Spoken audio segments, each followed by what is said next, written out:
The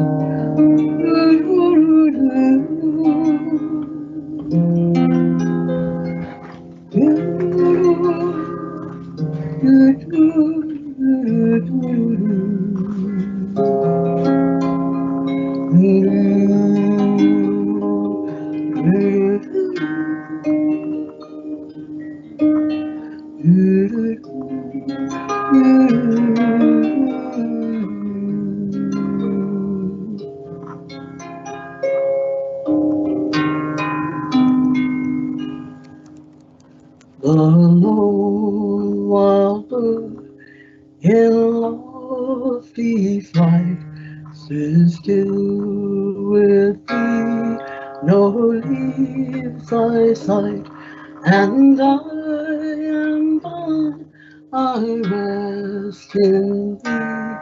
Great Spirit, come and rest in me.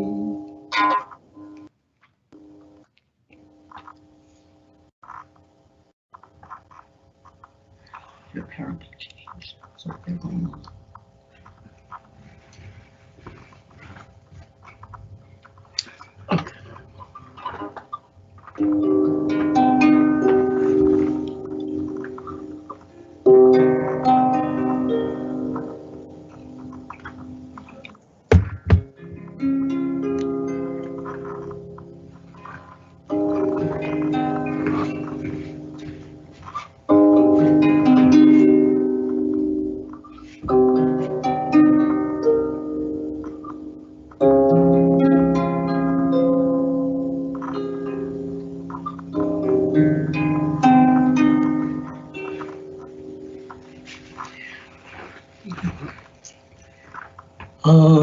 Amazing grace, how sweet the sound that saved a soul like me.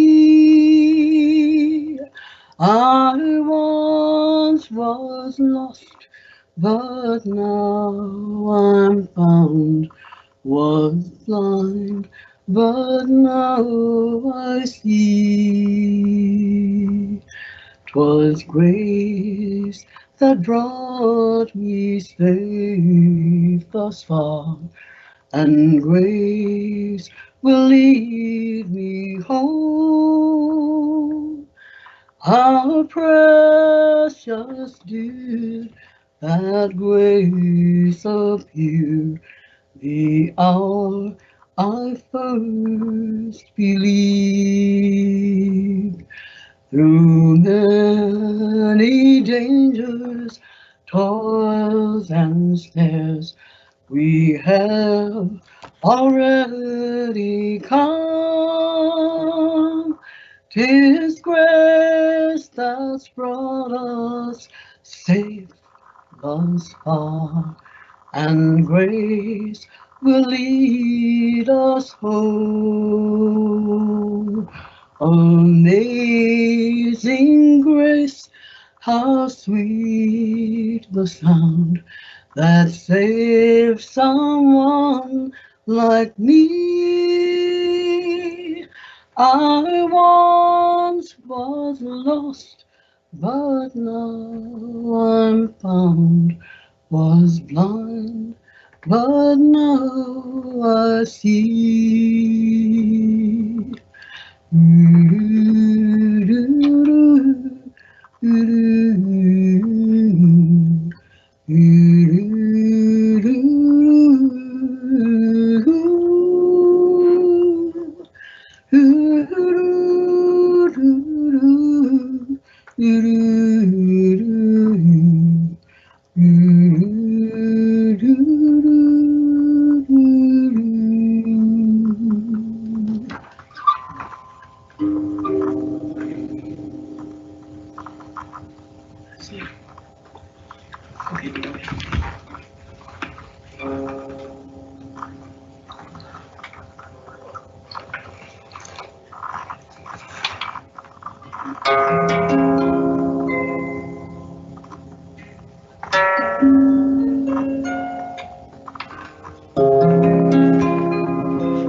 Good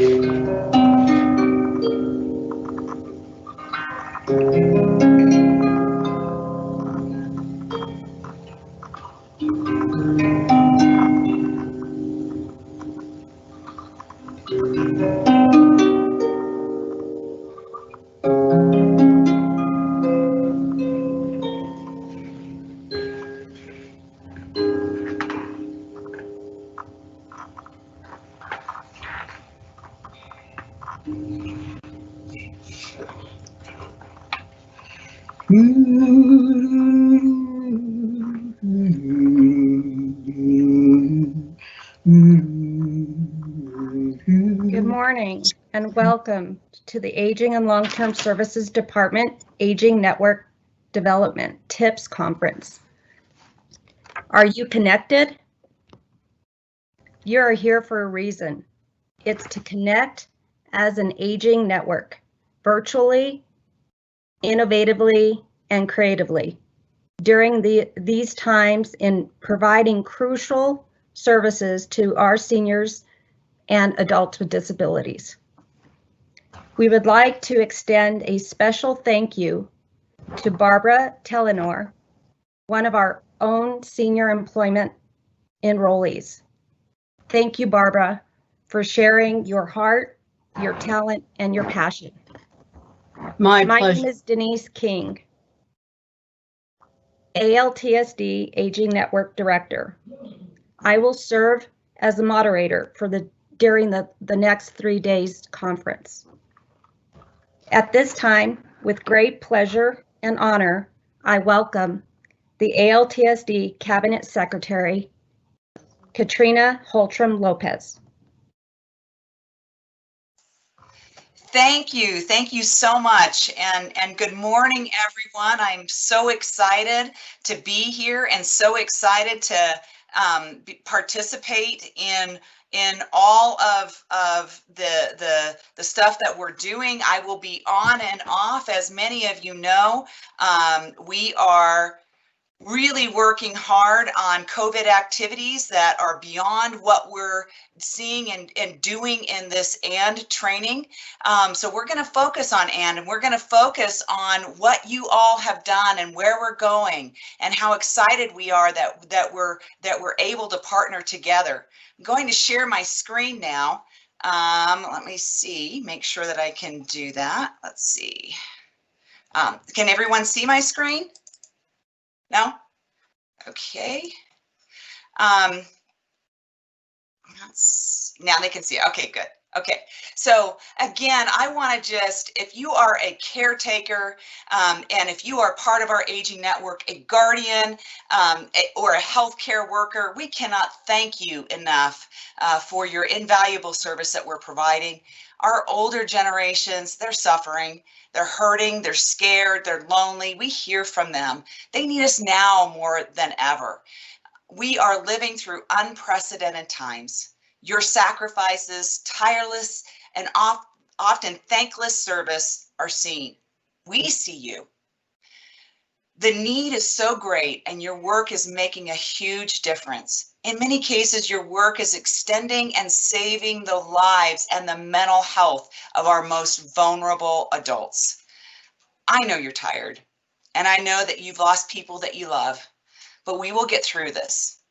This conference is one of many examples of how we can come together to innovate and support each other through this incredibly challenging time. Please take these ideas and inspirations and use them in your community. Thank you for being here and thank you for everything that you're doing for us and our seniors. Want to make sure now that you all know where we're going. Yesterday, we were able to present in front of the legislative finance committees and really start putting the pieces together. As you know, the year before, we had talked to the Legislative Finance Committee and we were fragmented and fractured and we had some ideas on where to go, but we weren't there. This time, I believe we were able to tell a story. By 2030, New Mexicans will have the 4th largest senior population in the nation, and we have to start preparing for that now. The A&D training that we're putting on, I think is the first one that has been on in a few years. I'm so excited to have these back. I remember when I was in the Ombudsman program and also the director for CERD, I remember having these trainings and feeling connected and feeling very connected with the providers. I am excited and re-energized to have these again. I want to talk a little bit about what you all help make happen. The Kiki Saavedra Dignity Fund. Now, we had a lot of plans for that fund. We were gonna, do a lot of great things with greenhouse projects and get more caregivers into the community and infuse our aging network and our long-term care system with new and innovative ideas. But with COVID, we've had to scale that back a little. So we are planning and prepping for when we are going to open again, and we will open again. We have the Caregiver Co-op Living. This is an RFP that is out, and we really want our direct caregivers to actually own their own business and provide services, because we believe that if that happens, our direct caregivers are going to give better care, they're going to be invested, and they're going to get paid a living wage. So we're excited about that. We are also looking at expansions of adult daycare, both in tribes and pueblos and in the other communities. We want short-term relief for primary caregivers to be able to drop off their loved one, know that they're secure and safe. And with your help, we are going to make this happen. The first part is to plan, because we want to leverage every Medicaid dollar that we can, and then assist these providers in becoming sustainable adult daycare practices. We also know that our rural and frontier areas, they're hurting. And they don't have the type of relief. Caregivers are exhausted. They don't have a bunch of caregivers to really create and support what needs to be out there for our elders. We want to build mobile respites so that family members have some relief at least once a week or even once a month, that they can take care of themselves and go to their doctor's appointments and maybe have some self-care. And we're looking forward to that. Now, how has COVID changed our department? Well, how hasn't it? And how hasn't it changed our community? So what we didn't really know about COVID at first is the impact that it had on our senior populations. But boy, did we find out very quickly. And so our small department and our aging network that was already mean and lean is taxed with doing more and serving our clients and making sure that people are fed. And boy, have you stepped up to the challenge, and we thank you for that. So because of you, look what we've done. We've continued to address our senior food insecurities. We have over 12,000 food boxes, and to date, actually, when we started COVID in these food boxes, it's over 37,000 food boxes that we have delivered with your help across the state. We have SamScan that we're implementing for the entire aging network, and also buying tablets. That is going to be huge for our providers to be able to quickly scan in information and upload things so they're not doing things digitally. That means you can continue to do the work that you love, and that is serving our seniors. We've increased access to healthcare and behavioral health because of you. We have given tablets to all nursing facilities and assisted living facilities. Not only are they utilizing these tablets to engage with their family members, but they're using it for telehealth and behavioral health services. We worked on local farm and provide food, fresh fruit and vegetables, and Denise and her team have been amazing at making sure that that gets out. Ophelia, a personal thank you for that, because we know that your dedication to nutrition and food is critical right now to our seniors. We've increased guardianship filings, and we have almost a 30% increase through the aging network just on people we're serving since March. I know that's a huge task and challenge, especially in the time of COVID and when you can't hire additional people, but you've stepped up to the challenge and we thank you. Your work is making a difference. Now, how are we going to change? We know that COVID, there's a vaccination that's coming. We know that COVID can end soon, but that doesn't mean that we should be reverting to the past. That means we should be moving to the future. What have we learned through COVID? We've learned that seniors like technology, that their children like technology, and we can be on Facebook, we can be on Instagram and social media, and we have far exceeded outreach than we've had doing it in traditional ways by going to senior centers and doing our work or going into nursing homes. So in the future, we are going to have dedicated support to expand our volunteer positions in technology, expand joint ventures with local and county governments to help refer cases of abuse, neglect, and exploitation. We have created another layer of ombudsman that includes first responders, because they are the ones that go into these long-term care facilities even more often than we do, or they're seeing the critical things that we don't often see.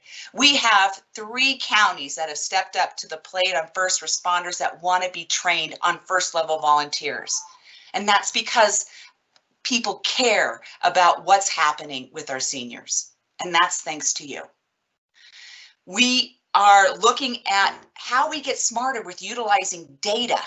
And there's something called minimum data sets in nursing facilities. And we want to pull that data and analyze it so we know which facilities that we need to support or fine or assist in improving their quality of care for our seniors.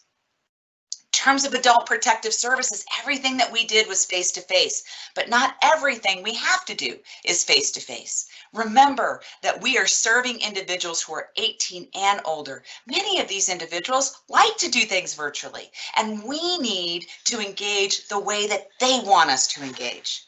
And so being virtual and giving them that option and only going out face-to-face when they need us to, it's been an important change and improvement in trust and effectiveness for adult protective services.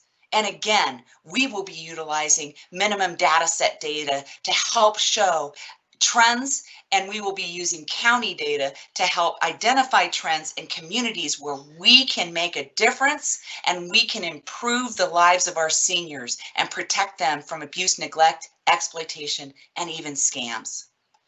On our aging network, the biggest work that we have done. If you've seen where we were in the past, we were doing a lot of things manually, not a lot of things electronically. You have been working so hard, and we have to come up to the times. And although it might be hard at first, this is going to make your life easier.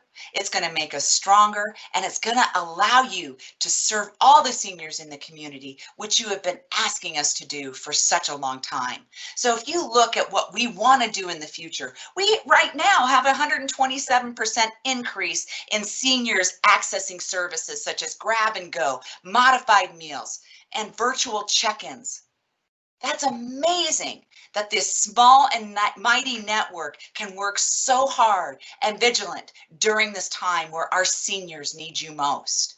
If you look at our hybrid model, we want to do both senior centers and we want to do virtual senior centers. We want sites to continue to provide grab and go meals because we know that's an effective way for our seniors to have nutrition.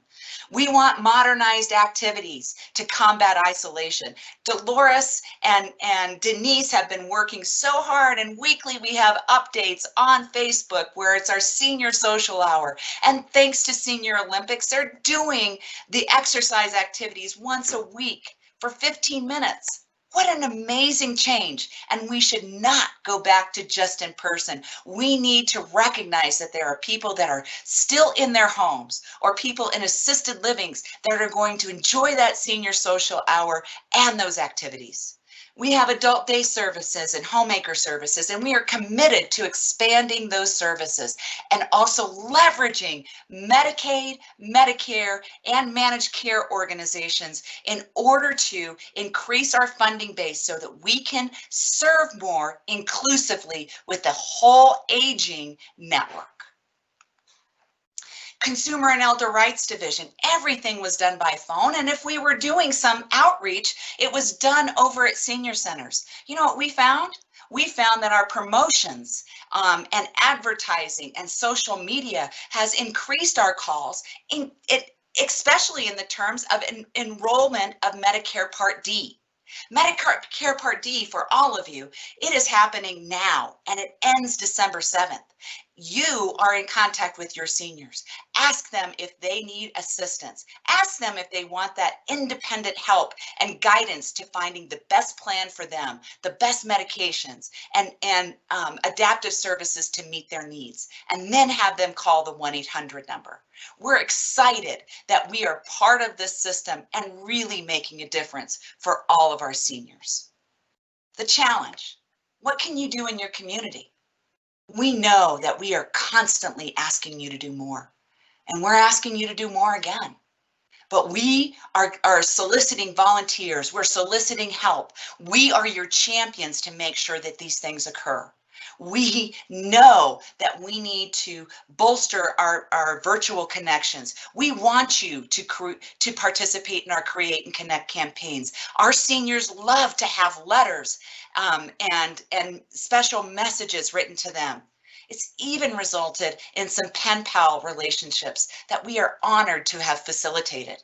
I'm committed to having more letter writing and cards, especially during this time when our seniors in long-term care facilities are not able to have visitors. They need cards, they need letters, they need encouragement, because it's them who are sitting vulnerable and waiting to make sure that there's a vaccination in place.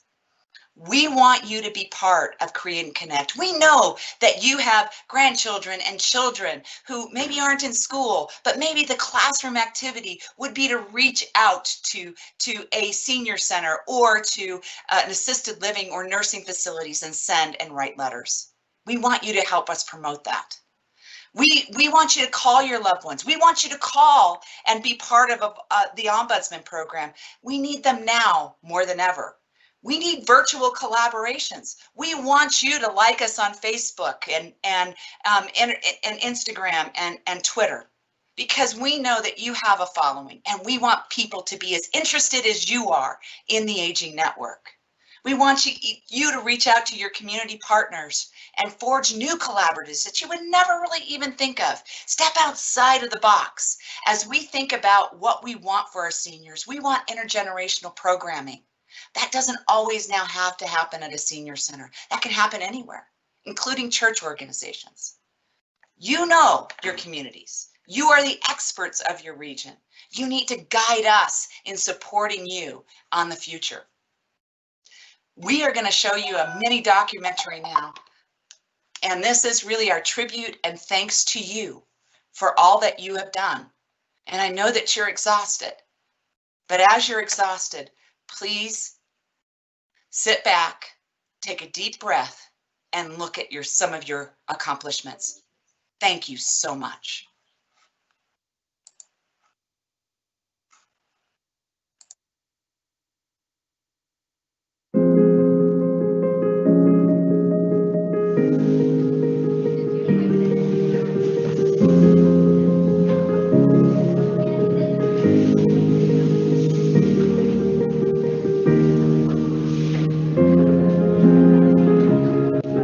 It is just a cardboard box, but it is much more to many homebound New Mexicans.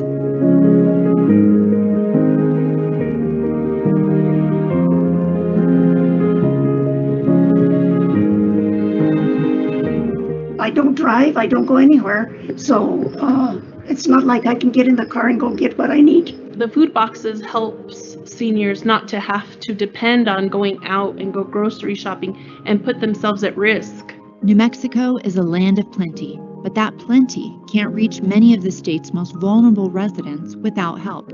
Some of the seniors don't have vehicles to go shopping. And even if they do, their families do not want them going out to the store.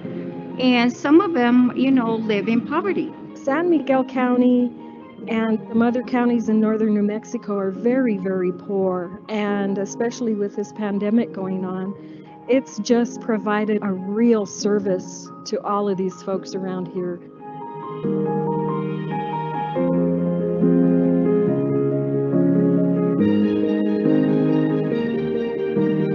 In late 2019, the state's Aging Long-Term Services Department was making sure seniors had access to food. But 2020 brought coronavirus. Within 2 weeks of the call to stay at home, the department had 10,000 calls for help. Maybe it does take a village, but in this case, it takes far more. Well, early on when we started receiving calls, we knew that we could not be alone in this fight. The normal channels of food distribution evaporated thanks to that virus. So Dolores Gonzalez set about reopening new channels, first by creating a central site for the statewide food box program. We contacted St. Pius High School, and they were gracious enough to lend us their old gym, and we've been here 2 months now. We got a phone call saying that they needed a facility to pack food for senior citizens, and we opened our doors and said, come on in, we can take care of this for you. Next came the need for a huge number of volunteers and food donations. In steps the Church of Jesus Christ of Latter-day Saints. Truckloads of food donations rolled in from Utah. Local volunteers and young people on their mission became the muscle to load up individual food boxes. And the help kept coming. Volunteers arrived from Southern Baptist Disaster Relief, the St. Pius community, state and local government agencies, and the general public. The exciting thing about this is partnering and having that public-private partnership with church organizations and the community and local government has made us a stronger team and really made a stronger New Mexico. It's incredible. Every single day you have an opportunity to thank the incredible community leaders, whether it's the faith-based community, the private sector, or local government, all standing up to make sure that we're meeting people's most basic needs. In all, the program had more than 2,000 volunteers and delivered more than 355 tons of food around the state. That meant a food box getting into the hands of more than 36,000 New Mexicans in need.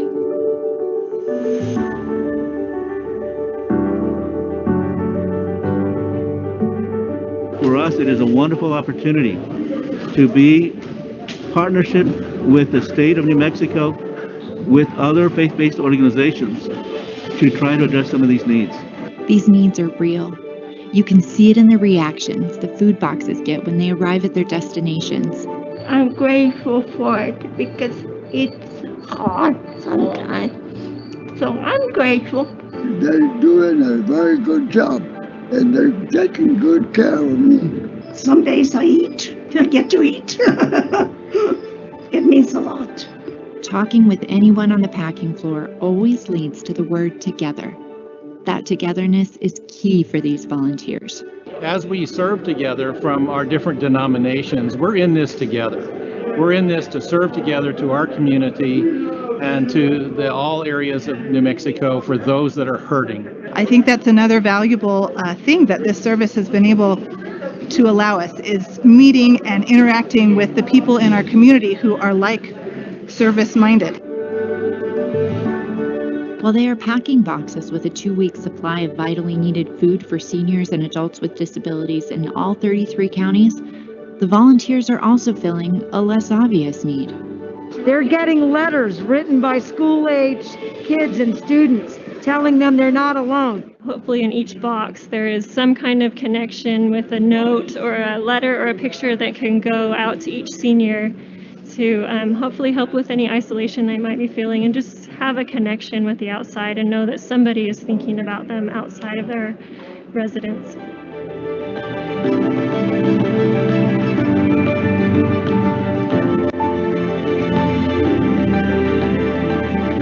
The boxes are, in a sense, a cardboard lifeline to the outside world, to what we used to call normal. They keep us connected with a real world, which we don't have otherwise. Our senior citizens are not only vulnerable, but they need to know that people care about them. They need that connection, plus they need food. Workers along every stage of this food box program stress that they don't want or expect a pat on the back. They get that pat just by knowing that they are filling a need. This is a great thing for them to see that there's something much bigger than them, and that's helping their fellow brothers and sisters in need and always being kind and loving to them. I couldn't be doing anything better in my life, and I couldn't be doing anything better to help me to learn how to continue that for the rest of my life, not just here for this 2-year period, but to continue that on. It will definitely be a memory that I cherish forever. Constantly working to better other people's lives and help them out while everybody's struggling. The attitude these volunteers display each day has impressed, though maybe not surprised, the people who are seeing it all happen. And they're just here to help. And I'm just really amazed by all of that. And of course, this is something that we're trying to teach our kids here at Pius, is the value of serving, because you really do get more than what you give when you're doing something like this. I don't even know how to thank them. They have been unbelievable. This isn't actually a job the volunteers can finish. Next week, the hunger and the needs will still be there, but they know for right now, they've made a difference. We find that when we do look outside of ourselves and we're serving, we're happier. There's nothing better than helping other people. From the packing to the shipping to the delivery, this operation has the simplest focus: help people and meet a need. We're doing something wonderful to help our seniors. It touches my heart. One of the aspects of religion is loving one another and serving one another. And I think that's valuable even for anybody, whether they're believers or not.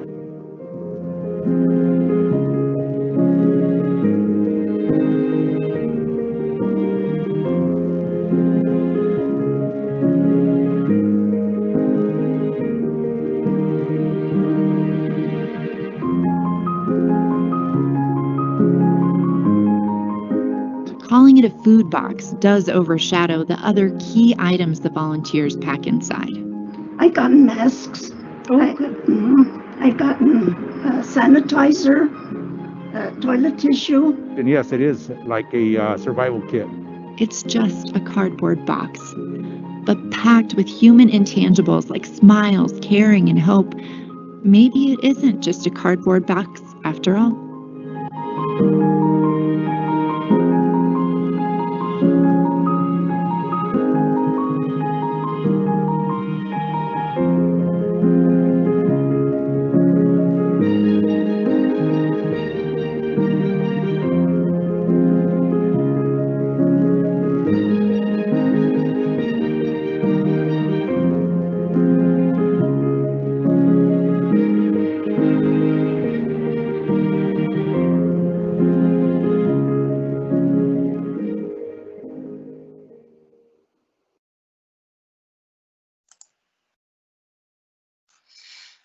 On behalf of Aging and Long-Term Services, we cannot thank you enough for everything that you have done. I would just like to take a moment before I hand this back over to thank our staff. Denise, thank you for your leadership and putting this together. Thank you, Doug. Thank you, Flory, Stephanie, Miriam. I know that you had a heavy lift on this. Ophelia, Andrea, Doug, Kimberly, and I know that I'm forgetting some, but the fact that you did this in the time that is so hard to put any of this together means so much to us. Thank you to the entire team for doing this. If I forgot your name, I didn't mean to. I know that you are all working tirelessly to make sure that our providers have what they need so that our seniors can be taken care of. So on behalf of the department, we appreciate you and we look forward to this conference. Denise. Thank you, Cabinet Secretary. We appreciate you taking the time to spend with us this morning and of course, your words of encouragement.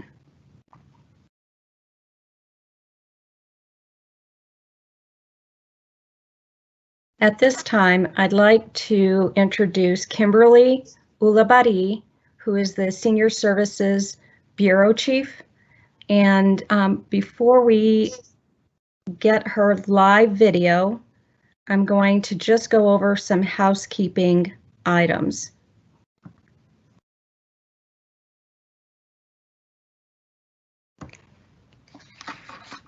There may be a slight delay between the video and the audios within the Microsoft Teams platform.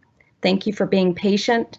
This is very new to us and in this virtual platform. You may also see and hear a slight pause as we make the changes from the presenter's video and audio. Also, the live event is being recorded for the attendees to view at a later time. We also invite you to visit our exhibit hall. All of our presenters have PowerPoints, and we also have many other community resources across the state that will be uploaded on that exhibit hall, and that link is in your registration packet on page 2. Please also, as we have our presenters over the next 3 days, submit your questions during their presentations using the Q&A icon on the actual live link. Submit your questions. We will be answering them at the end of each presentation. If we do not get to all of the questions during the allotted time, we will be compiling all of the responses, all of the answers from the experts themselves, from the presenters. We will be sending that Q&A sheet out to all of the attendees so that you have those answers to your questions. At this time, I'd like to welcome Kimberly. Good morning, everybody, and thank you for joining us today for this wonderful day of presentations. A lot of these topics may hit you both professionally and on a personal level, and I have the pleasure of introducing Dr. Matt Strickers, who is here from the New Mexico Behavioral Health Institute in Las Vegas, New Mexico. Dr. Strickers is a 1976 graduate of Texas Tech University, doctoral graduate, and we are so happy to have him here today. His topic will be about broken hearts and isolation, and we had the pleasure of having Dr. Strickers with us last fall to conduct some presentations for our volunteer programs, and are so thankful that he has agreed to be with us here today to give us an insight into some topics that are hitting very close to home. And with that, I'll hand it over to Dr. Strickers. Good morning, everybody. It is with an open heart and an extended hand that I wish to greet each and every one of you today. I was so impressed by that video, seeing the people coming together, seeing the connectiveness with caretakers, that it gave me a really good feeling in my heart. I would really like to address a couple of issues about who I am. My family has been hit with COVID multiple times. I work as a psychologist on our admit quarantine unit and have had the opportunity to be asked to quarantine upon exposure in the past. So I have a bit of an idea of what it's like to have the isolation that it takes place, and certainly with a family to move into a helping mode so that we can assist in some of the grief processes that our family has gone through. There was a famous philosopher by the name of Martin Buber. His philosophy was called the I-thou relationship between people. He also had a component of the I-thou to the I-it. It's been my experience in working with people since the pandemic started that the it has become a living component in our lives, and that is the coronavirus. Even though it's not the persons that we sit down with, it is the events that we so often sit down with. He actually said at one time that solitude is the human being's main place of purification. And I'm not sure that forced solitude, called isolation, is actually a source of purification as much as it is a source of survival, where we can reflect on our lives. And not always do our elders get a chance to reflect on their lives, because the cues in their lives don't often get to be with them. They don't often get to sit with them. Choice is the issue that we really face when it comes to working with our isolations. So today, really, the topic is going to be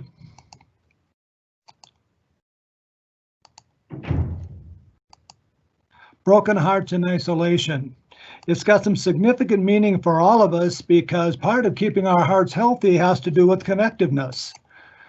There's a psychologist type, Alfred Adler, who said we have 5 obligations in living. One of the things that is so true is that good friends light up our life. They light up your life. And you know, the friendshipping that I even saw while people were filling those cardboard boxes, that may not have been their main occupation, but their volunteerism is part of their occupation. Generally, he said, people have an occupation. Many of the elders that I grew up with didn't work outside the home. Their occupation was being an uncle, an aunt to me, a grandparent, a father, a mother. Everybody has a need in our society to belong to a group. Groups have changed since the pandemic has been here. And I was especially struck by the manner in which the groups of volunteers became part of the groups of the people that were staying at home because of the pandemic. So we have new groups that are actually emerging now in society. We have a need to love people, to care about people, to enhance their lives, to let them enhance our lives and enhance our heart. We have a need for self-development, a wonderful need in order to grow over the various stages of our life's development. And we have spiritual development. Now, some people question their spiritual development, especially when people get COVID and do not survive. They wonder why it's happening, how it's happening. They wonder about so many things in the loss that they have, and they don't have a way to fill their heart for that. Essentially, lifelong independence within these 5 obligations is the key to healthy aging. Now, we can reflect back on what was like prior to COVID. You know, our seniors had different places to go. Some people in nursing homes maintained their health through activities that were set up by the nursing home staff. Some people had church as their primary kind of engagement. I'd like to tell you a little story about a choir.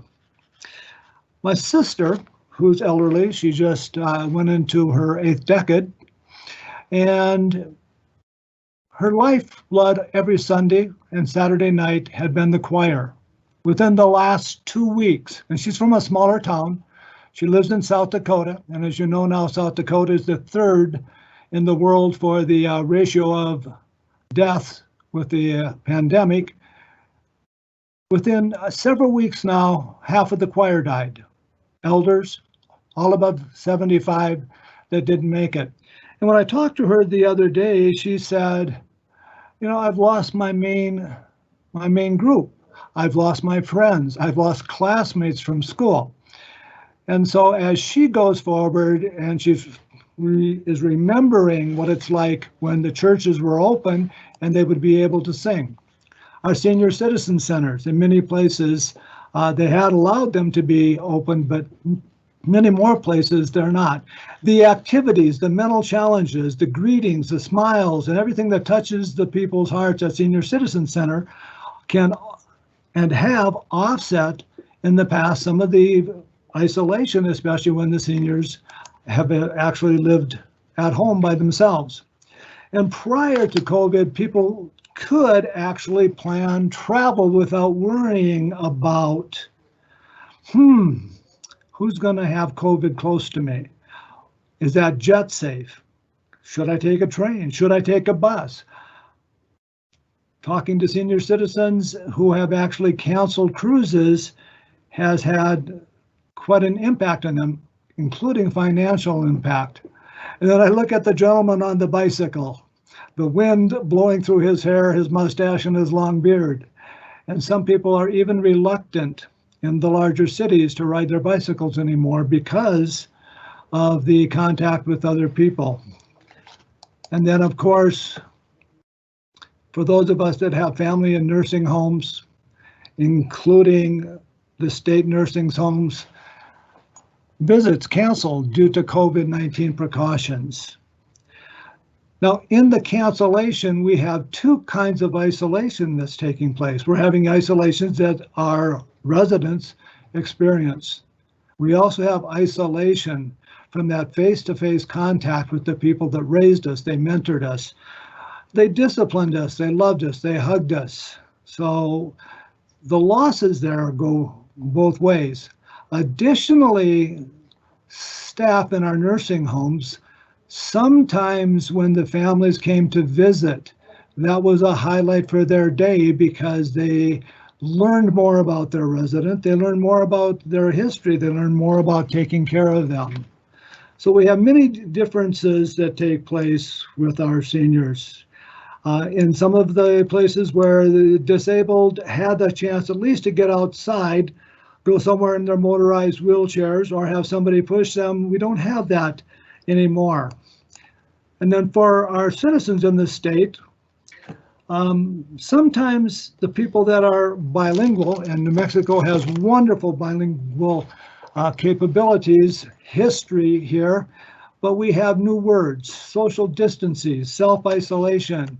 And one of the things that the research has shown very clearly what had been meant actually for a way to create safety because of isolation, often to protect our elders, has created social disconnection. Isolating at home has created, for many people, a social disconnection.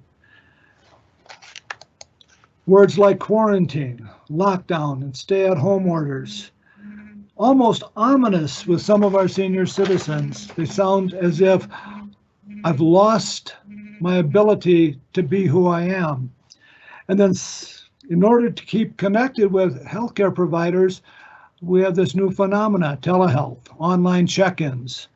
Before you see somebody, before they even open the doors to bring you in some of the places we know that our seniors go to, they don't have waiting rooms anymore. They call in from a car or from the people that actually deliver them. Some of our wonderful ways in which Medicare, Medicaid recipients can get to different appointments. But they sit in the car, they have a chance to talk to somebody in that car, and they have to check in online. Some people have no idea what online means, and so they get to learn those things. They get to learn things about masks, surgical masks, N95s, which are technically respirators, personalized masks. We saw the gentleman with the mouth teeth there moving, and that's pretty exciting.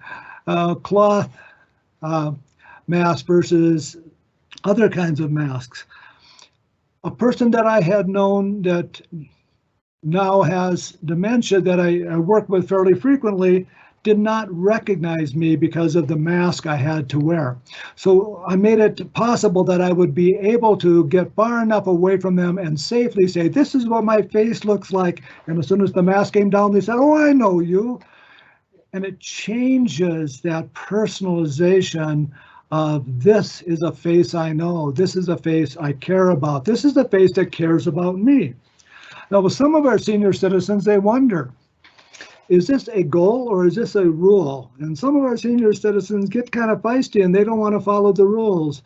And so the gentle education that is often needed to help them realize washing is for others, washing is for themselves. I loved hearing the woman say, and I have hand sanitizer. She has it, means she uses it. So we got many words that sometimes get kind of tough for our senior citizens to wrap their thoughts around, especially if they have any cognitive impairment. Now, curbside delivery is something that's really wonderful. I've talked to people who will put something 5 or 6 feet away from the door and knock and then stand back. And every now and then when one of them gets asked, "Can you carry it inside because I can't lift it?" they make a good decision. And neighbor contact. And some of our people in our rural areas, they absolutely do not have neighbors. I talked to one of our students recently and had not seen the family live for over 7 months. And they decided, because they don't have any other ranch houses or country houses within 15 miles, that if he also went into kind of isolation and he can only do classes now, it would be okay for him to go and actually spend some time with his family in a very rural area. And then for our seniors that watch the news and the words new cases, new deaths, even PPEs and the ventilators, and when they understand what ventilators are, they wonder. And sometimes they don't talk about it until we generate the discussion with family or friends or our clients or our residents about what ventilators do and how they help so many people. Recently in South Dakota, a nurse came forward and said that people from South Dakota and she had worked in 5 other areas of the country, but it was the first place that people who had COVID with lung disorders could not believe that it wasn't tuberculosis or lung cancer, because they were told that it was all a hoax and it would never happen to them. So there's a reality of some of the pandemic words, not only that are helpful, but also that have actually changed people's perceptions of the pandemic. One of the things I really think is important is the facts about isolation and loneliness. Isolation in the pandemic is much more than being alone. It's the result of feeling detached physically or psychologically, or being disconnected from support groups of family, friends, and community. And it changes physical health. It changes psychological health. And the research is clear. Isolation that leads to loneliness is a risk factor for premature death and risk for other health factors. We have a first surge, some places have had a second surge, some places have a third surge. And experiencing the surges in our elderly has caused a change in the ability for many elderly people to process information. It may experience confusion. I thought this would be over. It's going to happen to me this time. Am I going to get it? Some elders even develop tunnel vision, and that actually means the pressure and the stress creates tunnel vision. And many experience tunnel thoughts. It connects to some of the memory deficits that increase in the speed that normally might take place in our elderly. There's often a swiftness in decision making that's changed and altered. And many people may estimate the situation inappropriately. They may have wish fulfillment where they minimize the danger. We also know that isolation has been shown to lead to depression and anxiety as 2 of the major mental health issues, and with some of the elderly, suicidal ideation. This is a picture of a 76-year-old female. Daughter is at the window. The husband, who is 82, could not climb up the hill in order to look at the window. The window was closed, and it was the only contact that had taken place once the nursing home decided it would be okay for people to come to the windows and look in. It was interesting that this particular woman inside had COVID. She got it evidently from staff that brought it in. 19 people were placed in COVID wards in that nursing home. None of them, even with health compromised positions, had to be on ventilators. They were all cared for by doctors that came into that nursing home. After they were all released, after 2 negative COVIDs, 3 weeks later, one of the people developed COVID again. then another, then another. A total of 7 people went back into the COVID unit, and all of those had shared bathrooms. It was more weeks and more weeks without even the abilities for family to call in order to assist them. The loneliness on both sides was rather significant. So here's kind of a quick summary. We know that isolation creates anxiety and depression. Loneliness is highly correlated to anxiety and depression. Connectiveness with our seniors is highly related to stress reduction, anxiety reduction, depression reduction, and you could see that kind of at play in the delivery of the food containers to the seniors. And anticipatory connectedness. It's what the elderly need assurance about. We'll talk to you, we'll call you, we'll help out. A couple things about losses common with COVID is the loss or death of persons, relationships, who we are, who we were, our time with someone. Now, I think it's important that we also take a look at the losses common with COVID are in our caretakers as well as in the people that we serve. Winnie the Pooh, such a philosophy kind of book for all of us. And this is one of my favorite parts of Winnie the Pooh. Everett, if you live to be 100, I want to live to be 100 minus 1 day, so I never have to live without you. It's beautiful and yet it's sad, but it is the essence of loss of connectiveness that many people go through. One of the things we have found with some of our elderly that live alone, especially, their rooms and their space in a house, especially after a death. And it may not be a death because of somebody of COVID, it may be some other kind of death in the family that actually came into their house. Maybe they had a special room. Sometimes there's a decrease in the ability to process space the elder lives in. One of the recommendations I made to one young woman, and she was in her 70s, was, why don't you close off that part of the house? Take a day, get it just perfect, and then say, okay, I'm going to open you up later on. And it helped her understand that she has a space that she can live in and enjoy.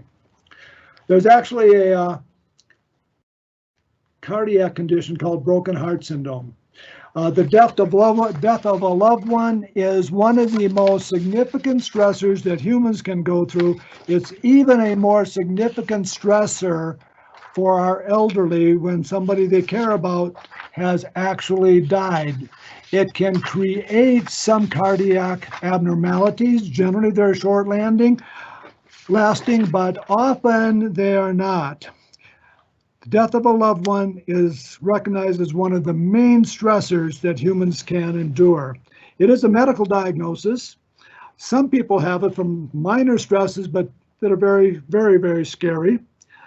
One of the things that we know when it came to COVID, we've had multiple couples that had COVID together die within minutes of one another. There's been several really exciting headlines where people like in a nursing home or in an ICU that were in the same room holding hands. One died and within minutes the other died.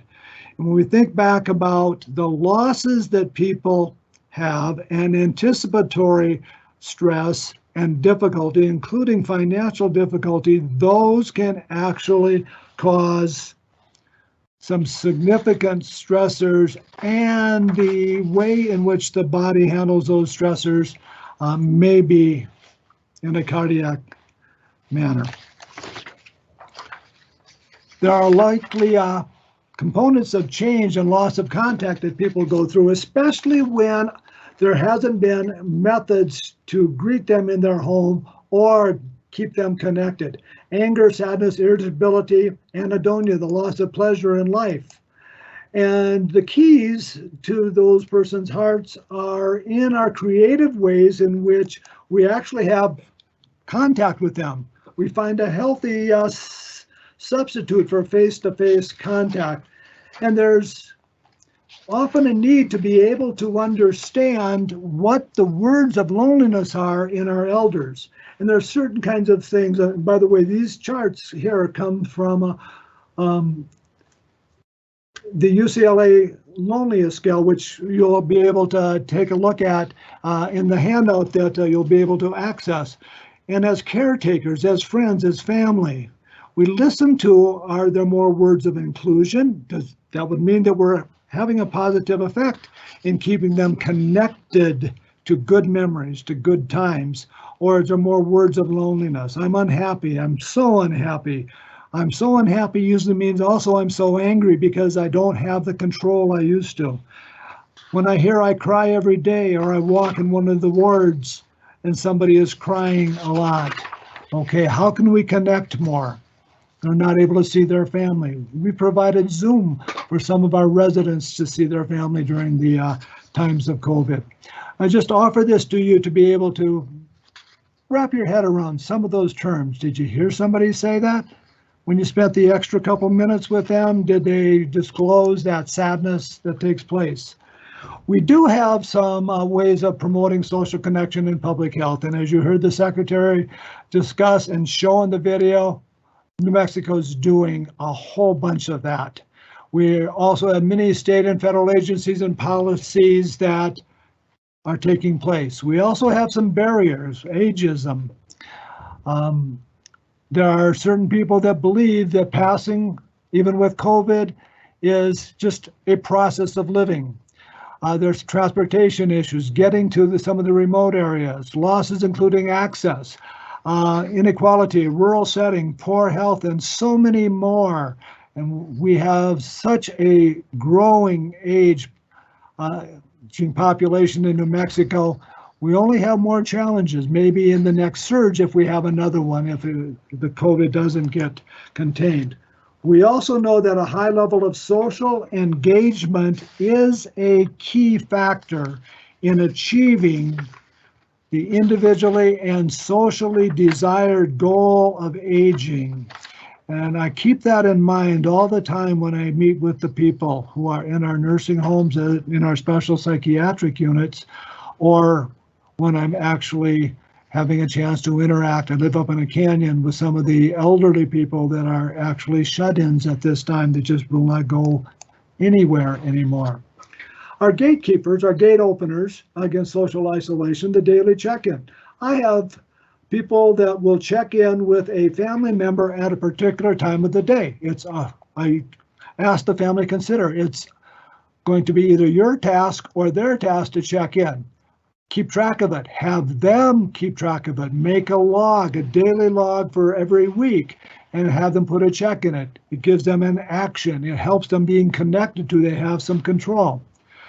Technology connections are so important. It's interesting that Asian Americans have approximate 92% of the elderly population have a smartphone or a smart device. 72% of them, in one study that was really excited about keeping the elderly Asians connected, uses the WeChat connection on those phones. And then we have other people that struggle with just using a flip phone, let alone a smartphone. Some people have laptops, some people don't. We also have captioning apps for hearing challenged. Unfortunately, some of those are not in the language of our hearing challenged. We have many homebound activities. Some people look for the mail carrier. Some people look over the fence at the neighbors. One of the things that I have found to be really exciting with some of the folks I've lived with, when we get family to send pictures and we organize them and reflect on the memories. Friends and family check-ins, neighbor check-ins. And you know, the best technology that we have is often, and we heard it on the video, cards and notes and letters, and in a language that is understood by the person that gets them. There are some ways to expand the circle of friends if possible. A faith community continuation is really strong. And we have that on TV. We have that on Zoom. We have that on inspirational lines that can come in on cell phones every day, the morning meditation. One of the things that I've found that elders that have been in 12-step support groups haven't been able to find that connection with other people. So we have here in San Miguel, we have some of our Alcoholics Anonymous people that are willing to call with the elders that are no longer able to attend meetings. Now, one of the things that I want to just talk briefly about is the importance of brain chemicals. It's improved by touch, food, exercise, and thoughts and good sleep. Activity charts for the homebound with a provider or a caretaker, when it's actually reviewed together, can be a goal that helps them connect to good things. Touch. Human touch is important. A pillow touch is wonderful. A pillow touch that maybe has the picture of a grandchild on it can really help somebody stay connected. There's many ways to do that. We're only bound by our creativity when it comes right to that. Exercise is so important. Memory exercise, saying the alphabet, singing a song, keep track of how many times you sang it in the day. I had one 82-year-old gentleman that hasn't been out of the house in a while, very bright man, doing a counting exercise, 1A, 2B, 3C. He said, this is too easy. I said, okay, start at the end of the alphabet, Z26, and he could do it. It was just kind of neat. And so he kept track of how many times that he would do in a day. Sometimes we reconnect a concept that social isolation or physical distancing doesn't have to be social isolation. How many contacts do you need? How many contacts a day do you need? And of course, prayer, meditation, and the inner spiritual focus. And sometimes our wise woman or a wise man comes in handy. They tell us what they need, and then we try to give it to them. One of the things that we know is really cool for the elderly is to plan the day. What do you have to do today? We teach mindfulness techniques, deep breaths, deep breathing. We log them. How many times did you do that 3-minute exercise? If you have a TV and you have cable TV, when the calm logo comes on and you have 15 seconds of calm, do you do that? Do you log it? What are your thoughts? Think positively. The more we can help people have a good positive thought, a good positive logo, it fights anticipatory sadness. One of the things that recently I chatted with one of the elders from the Cheyenne River Sioux tribe, and they said, you know, we're all learning new ways of chillaxing up here. Was their slang for relaxing and being cool. Repetitive mental images, talking with a friend, visualize who you want to experience, dwell on objects in the hand that trigger good memories. And with some of our elders, sometimes we need to encourage our sons and daughters to bring some of those things that the elder would recognize and have close to them in their home. It gives them a sense of comfort. Proud of accomplishment is so important. Exercise in some manner each day. And there are some wonderful discs that can be bought and placed in DVD to TV. The whole PBS series of strengthening and stretching and chair exercise. Keeping the body going really helps keep the mind going. Exercise is sometimes rated when it comes to the individual 1 or 2 people that live together in their home. It certainly can help. I'd like to show you a picture of what one family did. This is a person that had COVID. She is now in a dementia unit, and the family did get to have a 50 wedding year anniversary outside in the nursing home, and they made a memory blanket. And so she has her memory blanket, and she can wrap herself in good memories every day. And she did not have the dementia prior to having COVID, but very soon afterwards, the memory lapses, the confusions, the anger, the irritability, etc., did take place. We're quite aware of the impact cognitively, not only of isolation, of what COVID can have in the long-term recovery from COVID, if it can be recovered from. And self-talk, talking to those folks that we get to interact with about internal dialogue. What do they say to themselves? If we hear the negative self-talk, possibly we can suggest an alternative.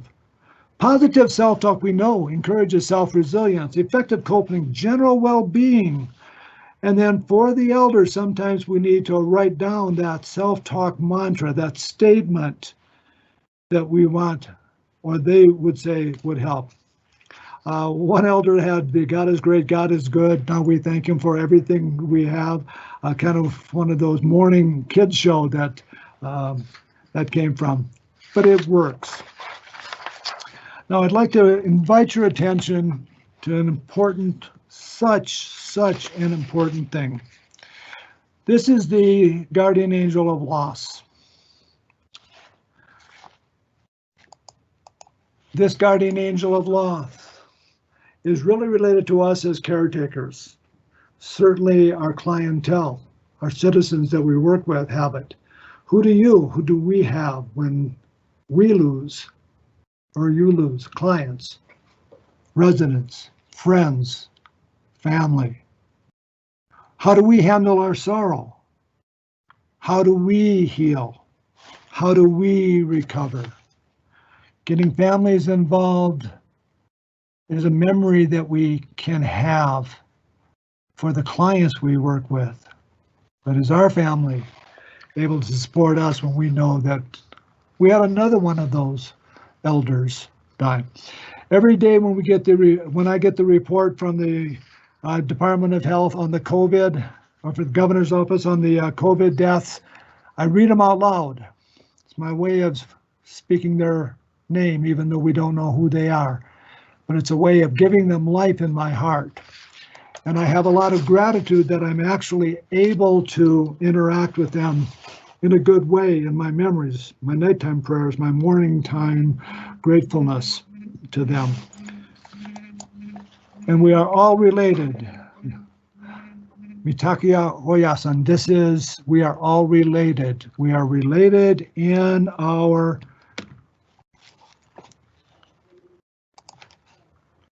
need to care for folks and to be able to serve them in this calling that we have engaged in our life.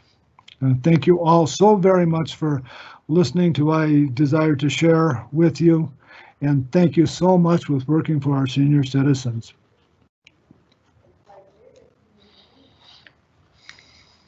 Hi, Dr. Strickers. This is Denise King. Hi, Denise.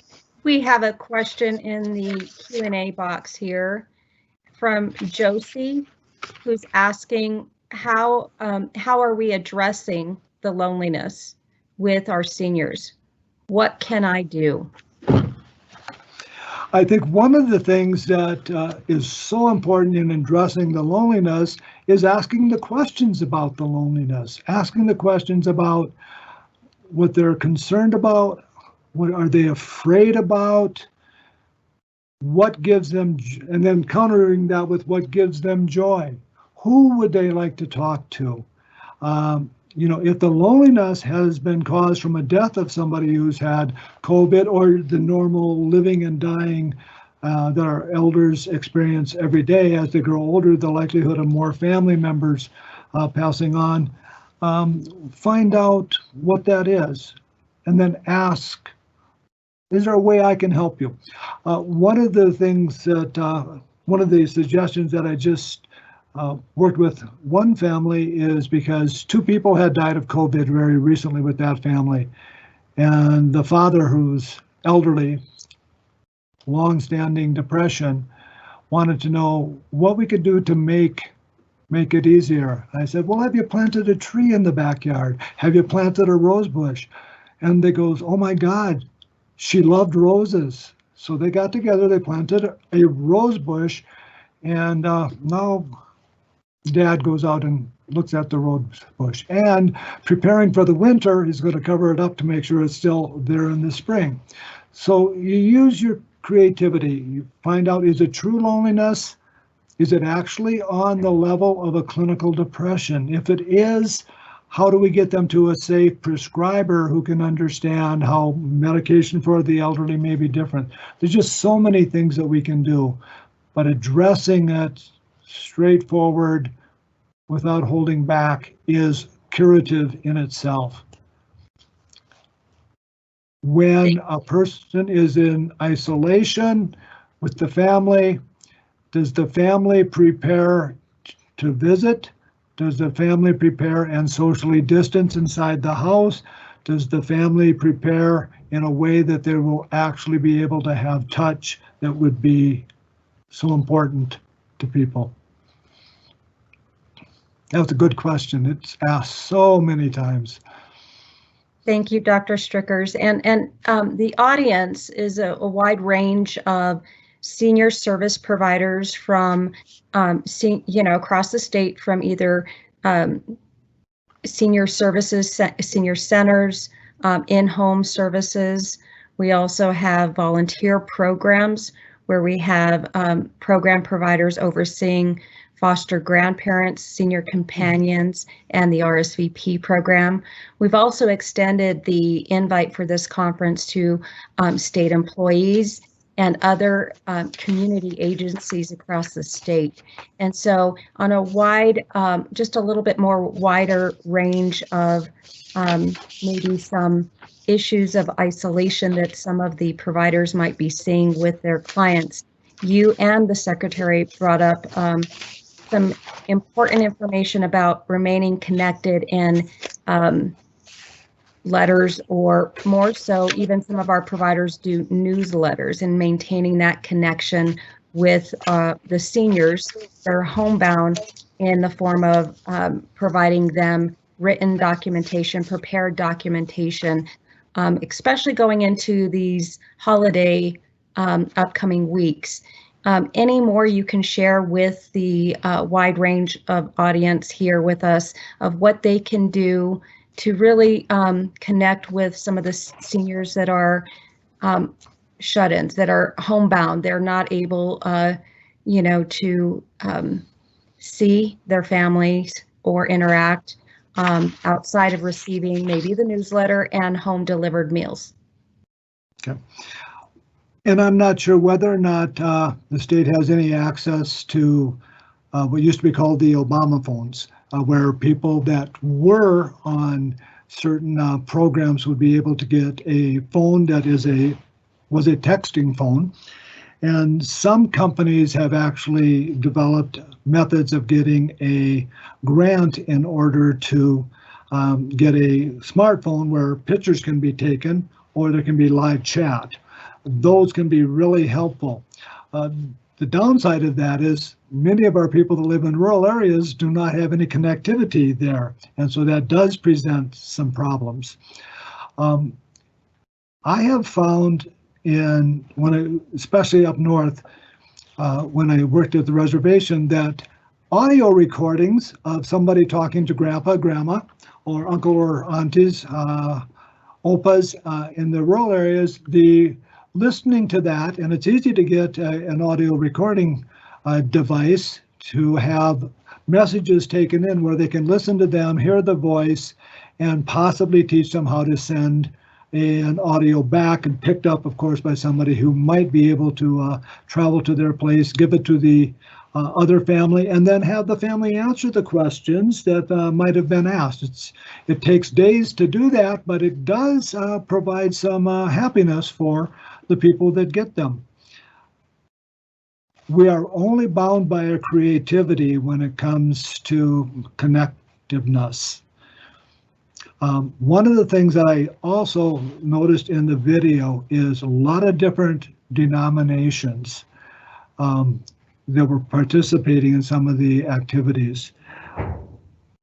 We have had more requests for a priest recently at our hospital because of the pandemic and the anticipatory death concerns that some of our elders have had. And so they look for somebody who would assist them in just some calmness, so we can set up Zooms for some of those things if they're in a place where they have a reception for that. Those are just a couple of options. I bet you $1 to a donut. Everybody that works for you could probably come up with one or two more, and maybe share those when answers to other questions go out. Great suggestions, Dr. Strickers. Another just if you could, many of our, and we do have our providers from our Indian Area Agency on Aging and our tribes and pueblos represented today. And, you know, knowing that many of our tribes and pueblos have had to shut down and they're not able to even at this point provide the home delivered meals to many of the seniors in those areas. And so I know they too are looking creatively at how they can maintain that connection with their seniors to check in on them. Many of those families on the reservations are living in one home, and you know, it's a very high numbers of COVID impacting those areas. And anything more you want to add on that, Dr. Strickers? One of the areas that I believe in kind of every cell in my heart is the connectiveness with our ancestors and what we have learned in whatever spiritual background we have, and whether or not people that are isolated, and I do know in some areas that we get clientele from, there's no ability to travel 50 to 60 miles. Sometimes there's not even enough gas to do that. Somebody has to deliver gas. But if it is at all possible for some of those things that help in prayer, in ceremony that can be done maybe by an elder who might be in the home, or who might have within that home time set aside for oral tradition and talking about what the grandmothers and the grandfathers had told them. That can be something that's done in a family way in order to keep the spirit alive, to keep the family together, to keep learning within their tradition.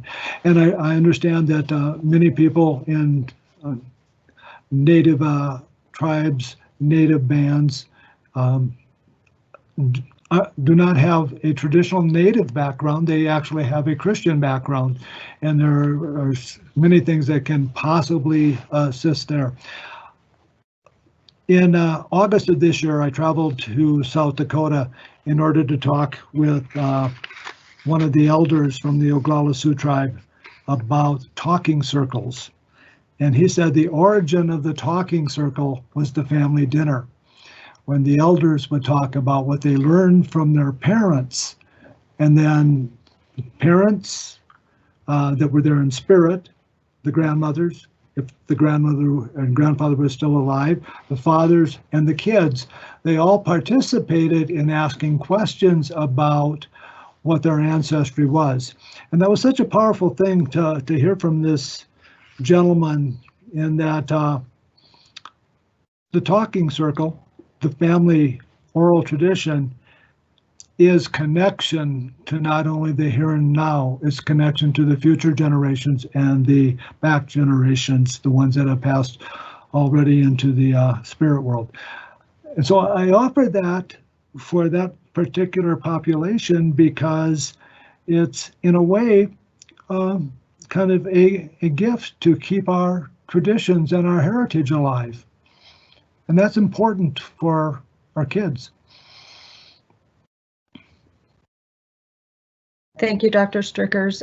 We also have Sharon in the Q&A here. Same point that you just made, but she has here, as we move into the holiday season, Hispanic, Latino families enjoy and look forward to family connections. What are some suggestions that can help families stay connected, as well as grieve the loss of family members during these challenging times? What an important question to start with, and what a heartfelt question to start with. There's a practical thing that I believe we have to consider. Families have to dialogue. If they are going to meet together, what can they do ahead of time to ensure the COVID is not one of the gifts. How can they get tested? Can they quarantine? Can they have some sense that what they do there, from hand washing, wearing gloves, and masks, can be something that all of the people that will be present will actually enjoy as a gift to the other people to keep themselves safe and other people safe. And that's the practical issue, because COVID knows no bounds, as you know. But the grieving part is something that can actually be prepared for. Some families have celebration of life. Some people that have passed in the COVID pandemic have not been able to have an actual ceremony where everybody could come together in a church or wherever they may be in order to celebrate that life or to go through the grieving process the way we had traditionally done.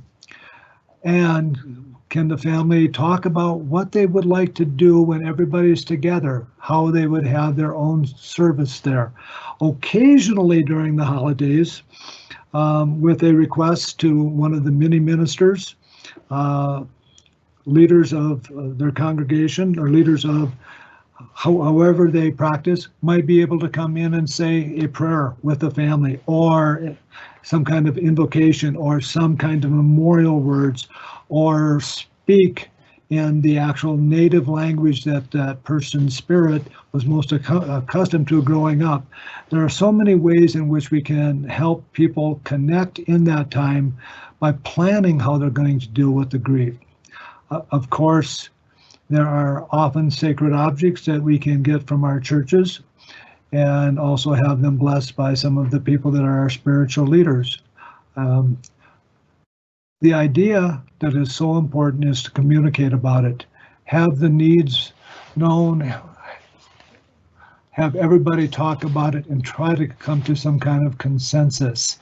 And then I'm a true believer in celebrating life, celebrating the spirits of the people that taught me, that touched me growing up, as well as the ones that have also told me when I wasn't being a good kid, the way some of our grandmothers and grandfathers are, and you got to change that, and then thank them for that.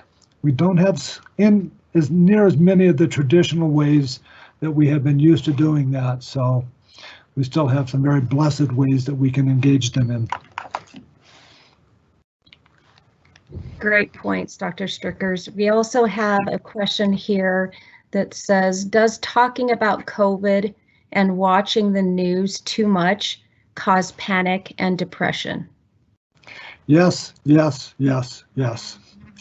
It can not only cause panic and depression, it can actually, depending on what news stations you watch, whether or not you can dialogue about what you see with other people, can actually create cognitive distortions in the belief about, do we have control over this or not? Can we have a fair engagement with it of protection? There's some very solid thoughts that COVID is stronger than we are, that it's smarter as a virus than we are as human beings. And I've heard that and read varying articles about that. But the thing that really helps us fight the panic and anxiety is listening to what our government agencies tell us works, what we believe will work in the sense of keeping a strong heart, keeping connected to others, physical exercise, regardless of the impingement on the message that is there from the news media. The other thing is, many of us have one or two favorite news medias. We may not get the full range from other news media where we might get a whole different opinion about. We have control. We can do some things. We can protect ourselves. We can protect our family. So I would suggest anybody that know somebody that is so connected to a particular news message about COVID, expand their horizons and talk about it with others. Discussion is so helpful in creating the right thought of empowerment. And our elders do not get empowered the same way we do that are a little bit younger. Because they may not have some of the options of how to care for themselves. They may not have some of the options of travel that we may have, of getting into diverse situations and engaging in thought processes. So that question is so important, and that's talked about, I bet, daily in almost all of our offices, the scary, panicky news. I especially found that when I heard that South Dakota, which is where I was born and raised until I went into the service, it's third in the world. And then I know I've had 5 elders end up in ICUs, and I've had now more cousins with COVID. I've found out within the last 2 days, I have other cousins that are in ICUs, that we can fight this. And I stay resolute on that. It hits us on one level, but at the same time, what am I going to do to protect myself? What am I going to do to protect all those wonderful people I come in contact with? How do I remain safe? That's my job. That's my occupation now, not because I'm a psychologist, but because I'm a member of the human race. So that's the way I fight that. Good message. I want to point out that Wanda Salazar from Las Vegas Senior Center puts here, thank you, Dr. Strickers. Dr. Strickers visited the Las Vegas site about a year ago to discuss issues with seniors and how staff could handle some of the issues. What a change from then to now. How, give me a second. How we miss our seniors, but even more so, how our seniors miss us. Yes. So to her point, Dr. Strickers, many of the providers logged in on today also are dealing with the loss of that interaction. Many of the drivers delivering home delivered meals and other services have that interaction with their regular seniors, but many of the staff are not because of this time of modified services. And so it's felt both ways from the staff as well as the seniors. And when they've had loss in their communities, of course, they're impacted. And so can you speak to that a little bit? Well, one thing is pretty obvious. They have the loss of physical contact with many of those seniors that visited their place, but they have each other. And sometimes we substitute people that we work with, that we can dialogue with, to make up for the losses that we have when we don't get to interact with some of those people that were our caretakers, because our seniors, and I've worked in senior citizen centers and in nursing homes, they teach us so much. And that's one of the losses I felt when I no longer had these 6 or 7 nursing homes that I used to engage in. But I did find that the other people that I worked with and traveled with and visited in the nursing homes with, and the staff, they became kind of our new family without the clientele, and when we weren't able to live with the clientele. So don't forget that the other people that we have worked with in our phone calls, possibly, I think we have mostly in our senior citizen centers, we have pictures of the clientele that come in, even looking at them, and if there's a way to contact them on the phone, though that can kind of help us with the loss. But loss is secondary to breathing sometimes when we don't have that kind of energizing sense of human-to-human interaction, energy-to-energy sharing, the way we respond to other people's faces when they smile, or when they're sad, the way we respond to them, and we have that empathic response to their sadness. And those things all, as caretakers, kind of instill a sense of mastery we have as we work with people. And that's a change. Now, where do we get that mastery back? Sometimes we get it from our peers. Sometimes we get it from our families. If we have a significant other, sometimes we talk about it with our significant other, and that replaces our loss because we're sharing our loss, and they pat us on the head and say it's going to be okay. And that's an important part of hearing somebody say, we too can get through this. It's not just our elderlies, it's us too. I wish I had a better answer for that, but I do know that that's part of the losses we don't always get to categorize. How our hearts change when we don't have that contact that is so important for us that like to give. I remember watching some of the folks play pool. It's kind of nice watching them, how skillful they aren't, but it's fun. Yes, it is. And at this time, I think we have Kimberly, that she has a couple of questions. Kimberly, are you on? Yes, thank you, Dr. Strickers, for that presentation. We have a question from one of our staff members, and the question is, how can we get seniors to admit they need help? They are often too proud to ask, and we also may have seniors who, for them, all of a sudden we're trying to give them lots of attention and they're not comfortable with that. How do we address those situations? First thing I would ask is, why do we need to have them ask for help? I'm here to help you. I'm here to do what I can to make your life better. And they might fight it. They might not want to hear that. They might need some help, but we give the gift of help independent of their need that they believe they have to receive it.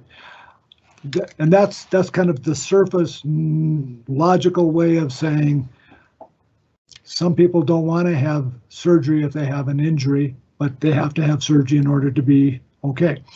And so we provide that for them. And then the empathic way of responding to people about what we're seeing in them, what we're sensing in them, sometimes has to be sent back to them. It's like, Kimberly, each time that I've come here, you tell me you're okay, you tell me you're going to make it, but yet you have some sadness that I want to acknowledge that I see, I sense, I feel with you. Can you think of anything I can do to help with that issue? No, and they might respond, no. Okay, I'm going to remind you of that because that's important for me to let you know that I get that sense from you. And if I'm really wrong, please let me know. Otherwise, maybe we can talk about it. Maybe not today, but maybe the next time we talk on the phone or in person. And sometimes breaking those barriers of resistance in people who had been independent can no longer be independent or don't want to bother us. We don't need to act like we're bothered. We need to have that sense of, and I'm still here. I'll do what I can to help. That's one question that when I hear it, the part of me that wants to be non-intrusively connected behind their defense mechanism always tries to figure out a way to do that. And that's a dilemma that we have as caretakers often.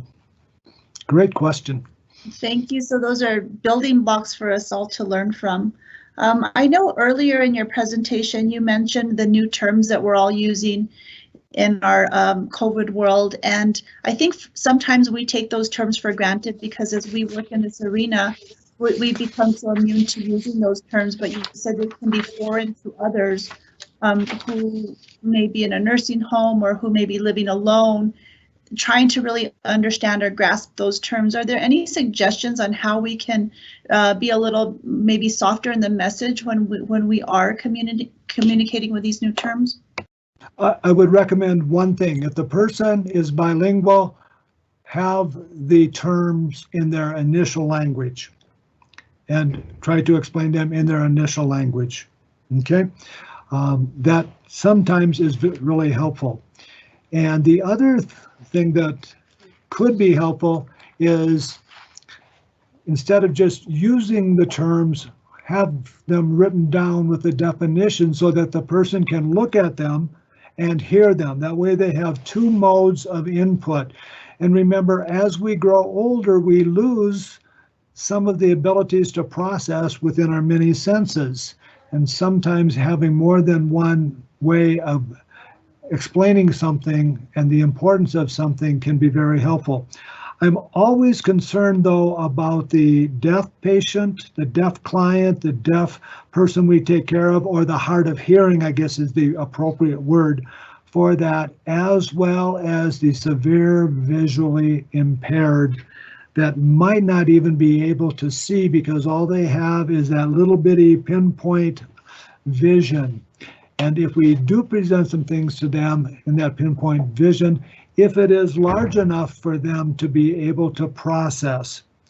The other thing that I have found helpful to some people when it comes to certain kinds of alien and almost threatening kinds of words, if I am at a place with them and it is safe, asking them if I can hold their hand while we talk.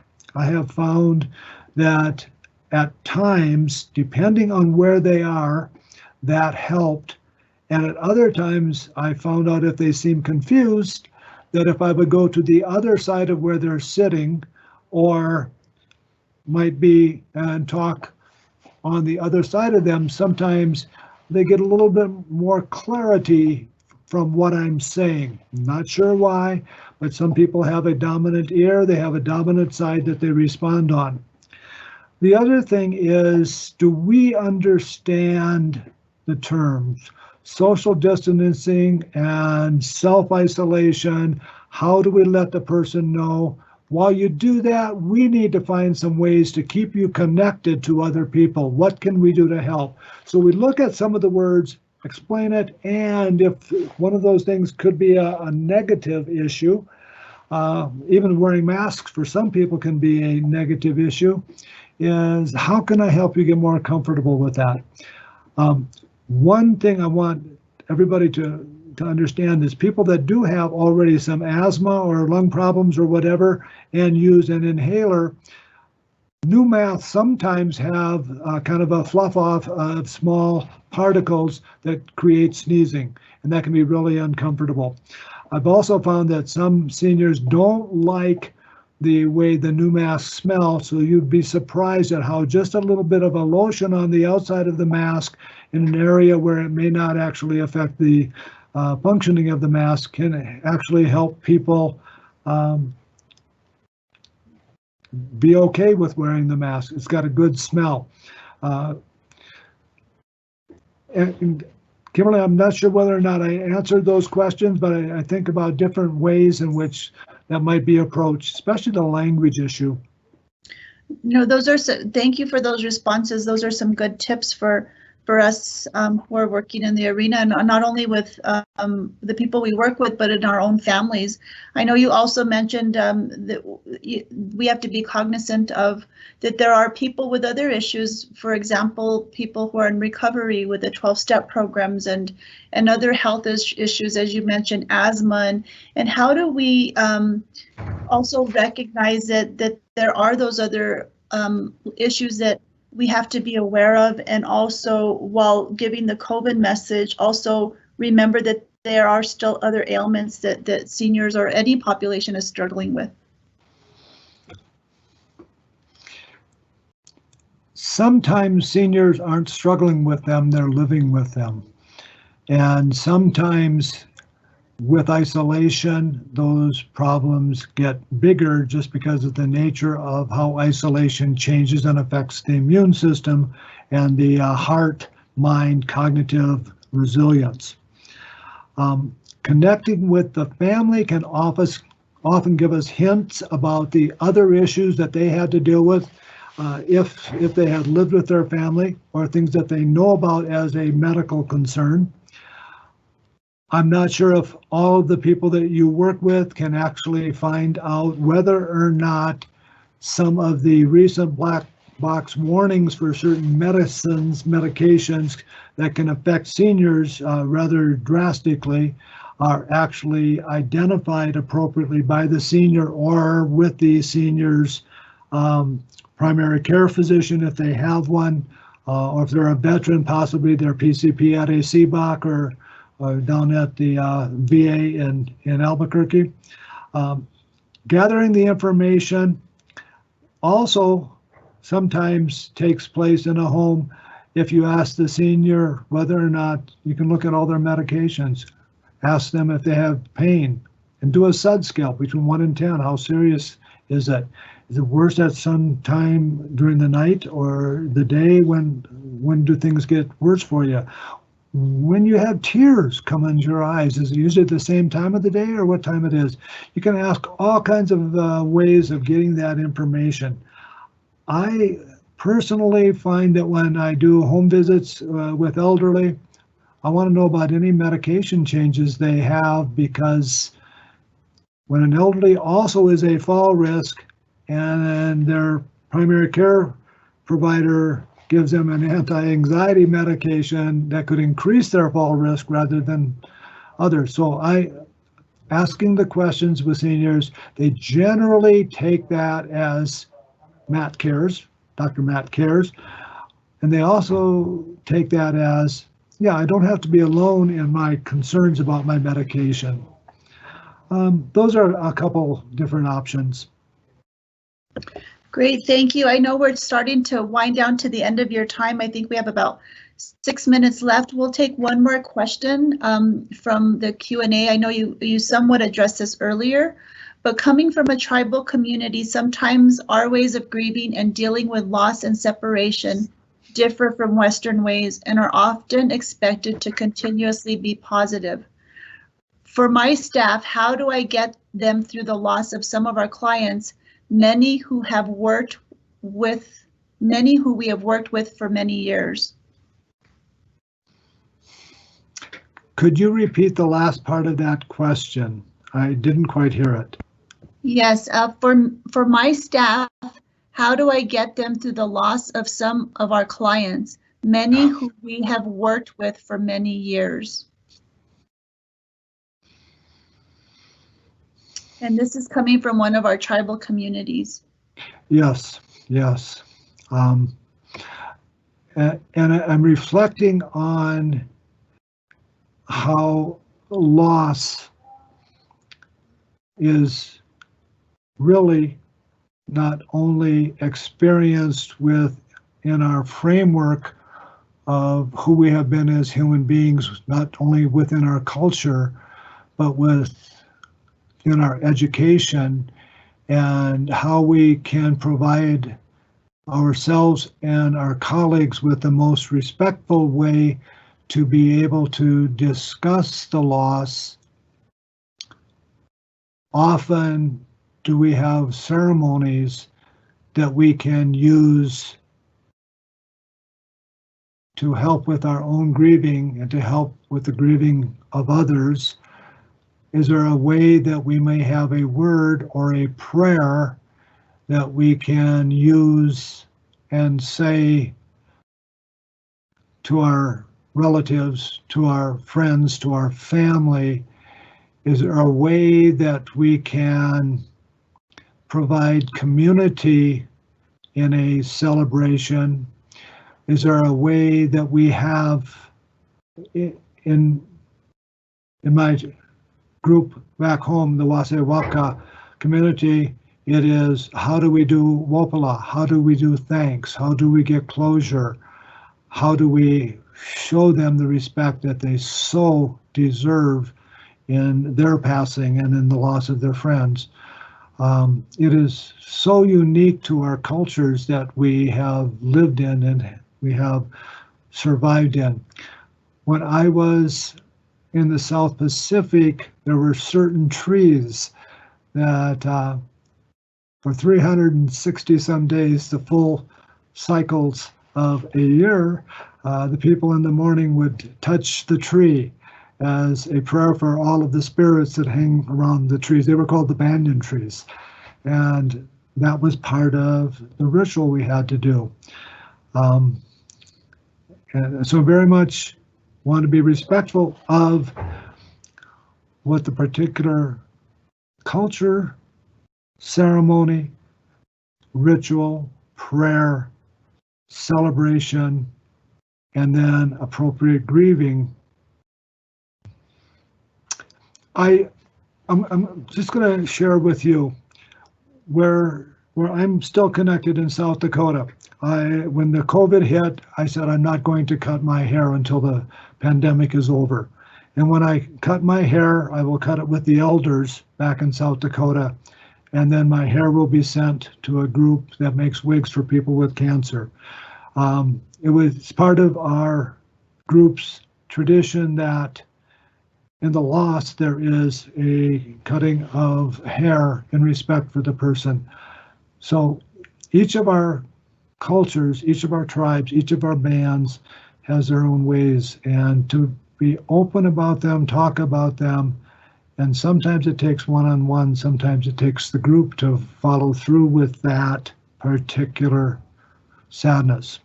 So one thing I'm doing is I'm growing my hair, and the other thing I'm doing, I'm actually reading the ages and the names of the people that have died every time a new report comes out as a way of celebrating their spirit.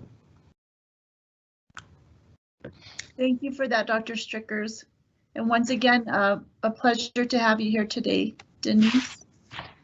Thank you, Dr. Strickers. We really do appreciate your time and your expertise, and know that you've provided such great information for those that are participating in the A&D Tips Conference. And your PowerPoint will be available at the exhibit hall where all of the attendees can locate that. I appreciate and thank you for answering the questions. We may reach out to you to get a little bit more information so we can do that Q&A sheet. But with that, I'd love to give you a virtual round of applause. Thank you. Thank you so much. Blessings to all of you. Bye-bye. Thank you.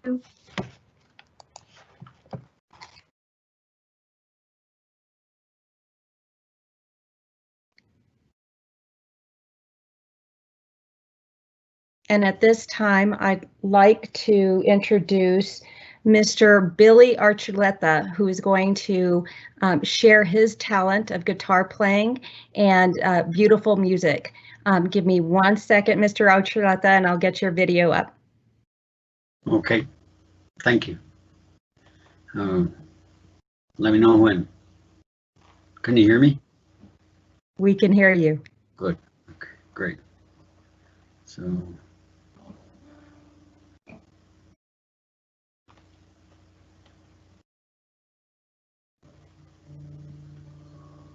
When you're ready, you go ahead and share your beautiful music with the audience. Thank you. All right, thank you. Hi, I'm Billy Archuleta, and I would like to thank you for allowing me to perform for you today. I'm going to give you a sample of some of the genres of Spanish music that I play. Gospel, ranchera, cumbia, valse, and so on. And just sit back and enjoy. And if you want to sing along, please do. If you want to dance along, please feel free. Thank you. And I'll start with a liturgical song, one I wrote.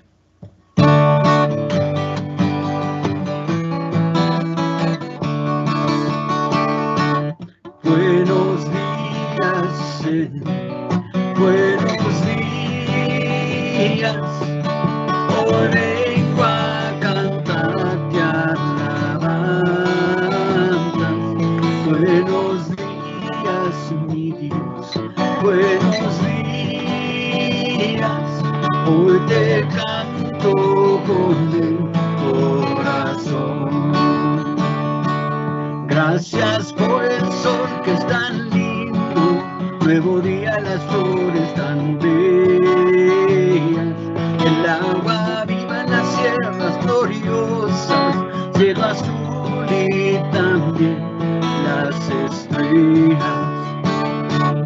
Buenos días, Señor, buenos días,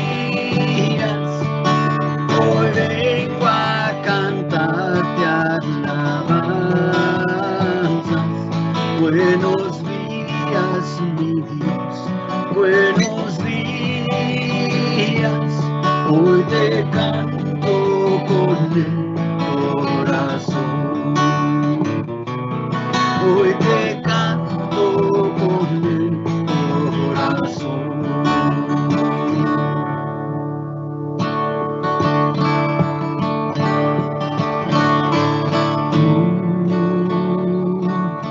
has venido a la orilla, has buscado ni a sabios ni a ricos, tan solo quieres que yo te siga. Señor, me has mirado a los ojos, sonriendo, has dicho mi nombre. En la arena he dejado mi barca, junto a ti buscaré otro mar, junto a ti buscaré otro mar.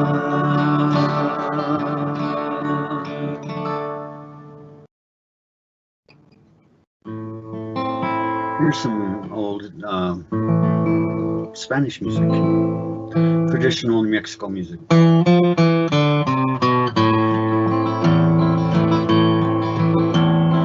Todos me dicen el negro llorona, negro pero cariñoso. Todos me dicen el negro llorona, negro pero cariñoso. Yo soy como el chile verde, llorona, cante pero sabroso. Yo soy como el chile verde, llorona, cante pero sabroso. Ay de mí, llorona, llorona de azul celeste.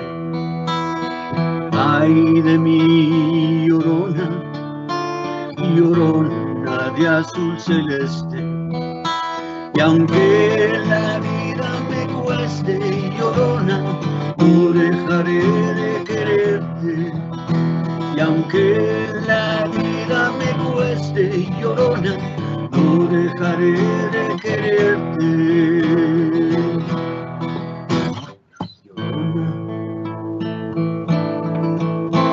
Llorona, llorona, llorona.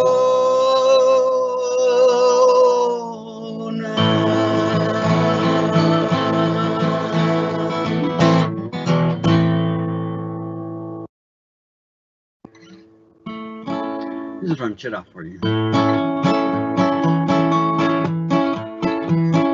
Aquellos ojitos verdes con quien se andarán paseando, ojalá que me recuerden aunque sea de vez en cuando. Dicen que cuando suspiran aquellos ojitos verdes, que suspiran con el alma porque todavía me quieren. Ay, ay, ay, ay. ¿Dónde andarán esos ojitos que me hicieron suspirar? Ay, ay, ay, ay, ¿dónde andarán esos ojitos que no los puedo olvidar? Cuando paso por los campos yo me fijo en los laureles, parece que estoy mirando aquellos ojitos verdes. Vuela, vuela, palomita, que así esta mi vida vuelve. Han de ser un par de ojitos, pero tienen que ser verdes. Ay, ay, ay, ay, ¿dónde andarán esos ojitos que me hicieron suspirar? Ay, ay, ay, ay, ¿dónde andarán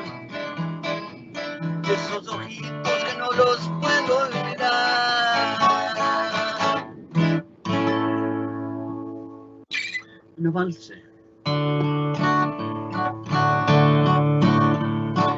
Mira cómo ando, mujer,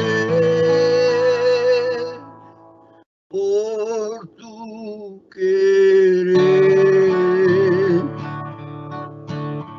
borracho y apasionado, no más por tu amor. Mira cómo ando, mi bien,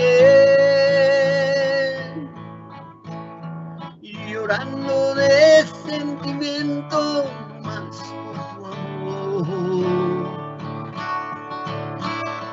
Tú, solo tú, has llenado de luto mi vida, abriendo una herida en mi corazón. Tú,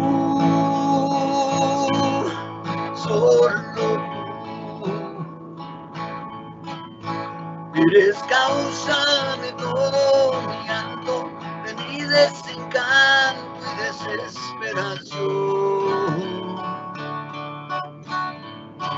Tú,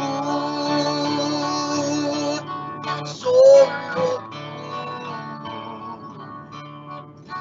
has llenado de luto mi vida, abriendo una herida en mi corazón. Tú,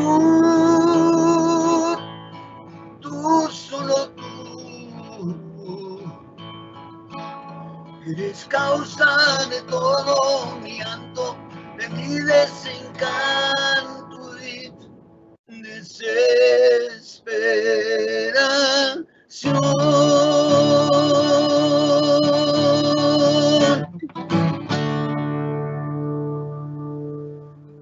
Un bolero for you.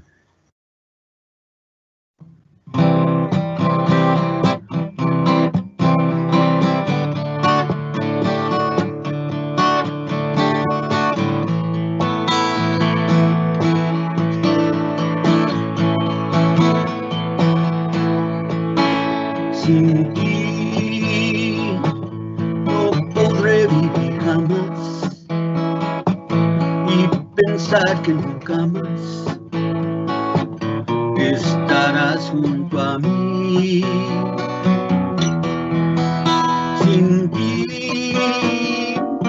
¿qué me puede importar si lo que me hace llorar está lejos de aquí?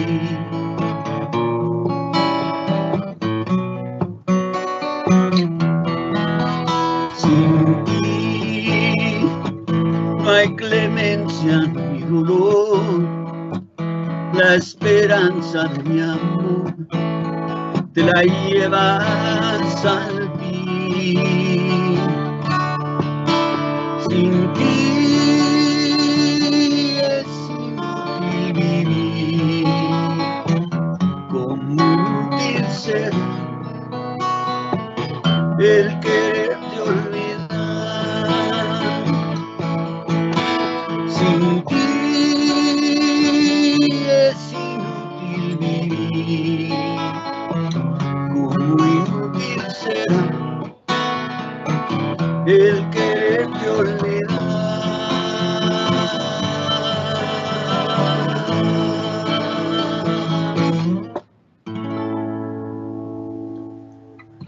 Una cumbia for you.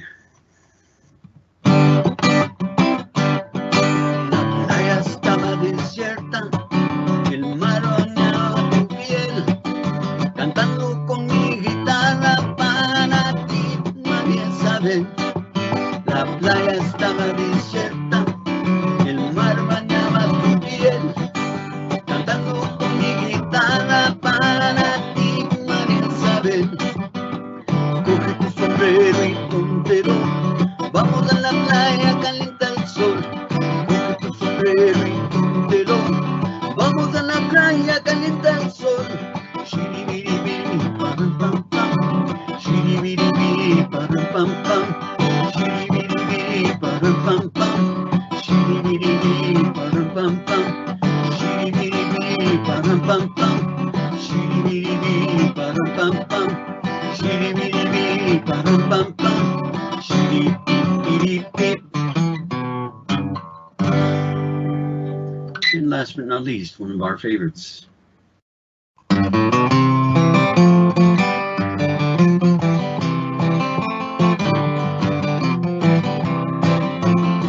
Para bailar la bamba, para bailar la bamba se necesita una poca de gracia para mi partida. Y arriba, ay arriba, y arriba, y arriba iré, por ti seré, baila bamba, baila bamba. Baila bamba, para subir al cielo se necesita una escalera grande, otra chiquita, y arriba, ay arriba, y arriba iré. Yo no soy marinero, soy capitán, baila bamba,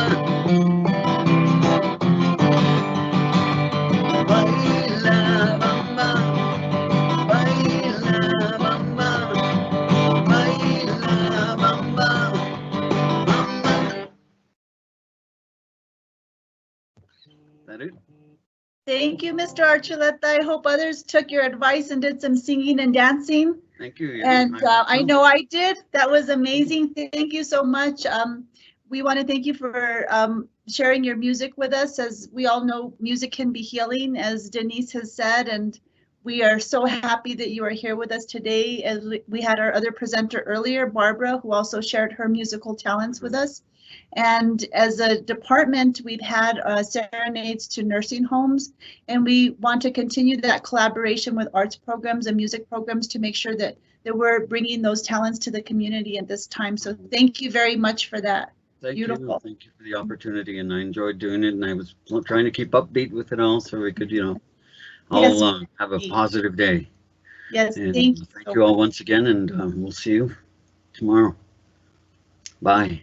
Goodbye. Next up, we have Justin Nutt, who is a licensed clinical social worker, and he comes to us from the Mental Health Resource Center in, I believe, Clovis, New Mexico. We actually had the opportunity last year in the fall to have Justin present for us to our volunteer programs in Clovis and the surrounding area. So we're so happy that he agreed to be with us here again today to talk about the impact of COVID-19 on caregivers. As we know, caregivers come in many forms, many shapes, many sizes, and Justin will lead us through that conversation today.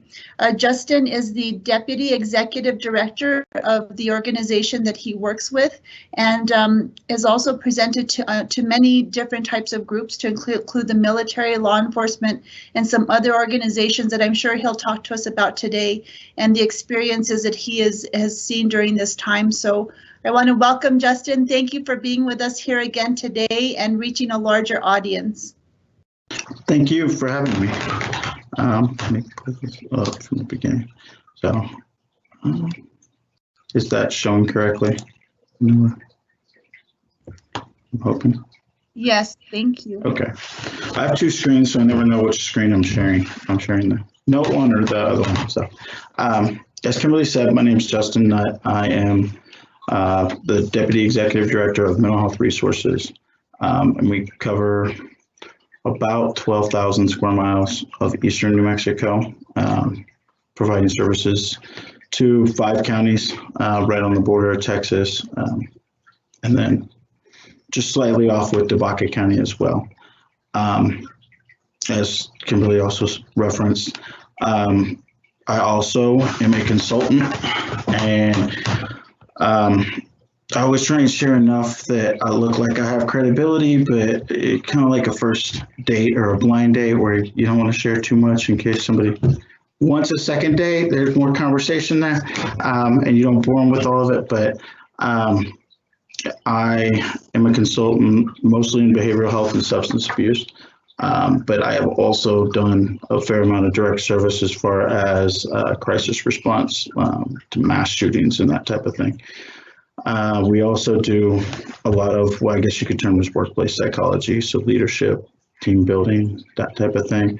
It's been much reduced during COVID, and most of our trainings have been more related to COVID-19, the pandemic, the psychology therein. So it's kept me busy to some extent, but my day job's kept me much busier as deputy director here. So with that said, I will go on to my presentation, which is about caregivers and the unique challenge that caregivers are being faced with right now. You know, the interesting thing is, if you're not a caregiver, whether that's a parent working in a nursing home, taking care of a elderly parent, a child who has Down syndrome, something to that effect, you know, you don't ever really appreciate the uniqueness of that position. Similarly, I think none of us could have really appreciated what we would be looking at, 8 months into a pandemic this time last year. We would have thought where we're at currently is just something unfathomable. Looking back at like the Spanish flu in 1918, that was just so strange to us. So it kind of puts you in this nice little in-between spot of a Venn diagram if you're a caregiver during a pandemic, because you're facing special situations all the way around. You have to look at things such as your caregiver fatigue on a normal basis, but now you've got your own fatigue related to the restrictions, related to things outside of just that one role. And I think it's difficult for us to look at it just as that role of caregiver from a professional or from a one situation standpoint, because we all are facing a lot of different challenges and roles in the current time. So I think it's important to look at both, how are we going to address the issues that we're facing with those that we provide care for, whether it's elderly, children, people who are mentally disabled, whatever that population may be. And then also addressing our own feelings about that as caregivers and therapists, providers, whatever that may look like. So I like this quote. I found it, and it's the closest thing to being cared for is to care for someone else. Apparently it came from like a 1952 play that I'd never heard of, but I really think that it speaks to what being a caregiver is. Whether you're a therapist, you're someone who is a nurse in a nursing home, someone who works in a hospital, I feel like we got into this because we saw that there's a way for something to be better. We had a desire to create that better, and we have a passion to make sure that we fulfill that need. And so right now, we're caring for a lot of people that, is really giving back to us if we're able to look at it from that standpoint. It's something that a lot of us have been restricted, but there's still ways for us to do what we most desire to do. So for me, I found this quote and I thought it was just really spoke to kind of the situation of being a caregiver, and especially during the pandemic.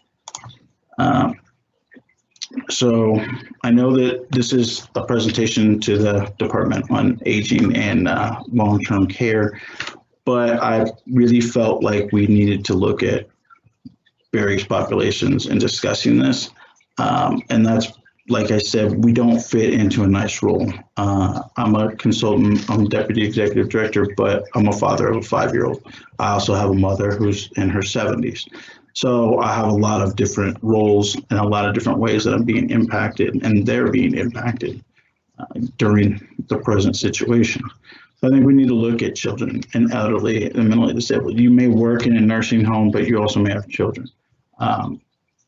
You may work in a long-term care facility for adults with Down syndrome, but also take care of your elderly father at home. I think we need to understand that while they each have their unique interactions as far as how they're going to receive the information, how we need to interact with them, there's also commonalities that across the board, whether that's just all individuals or populations that are smaller, we're looking at a lot of the same things occurring.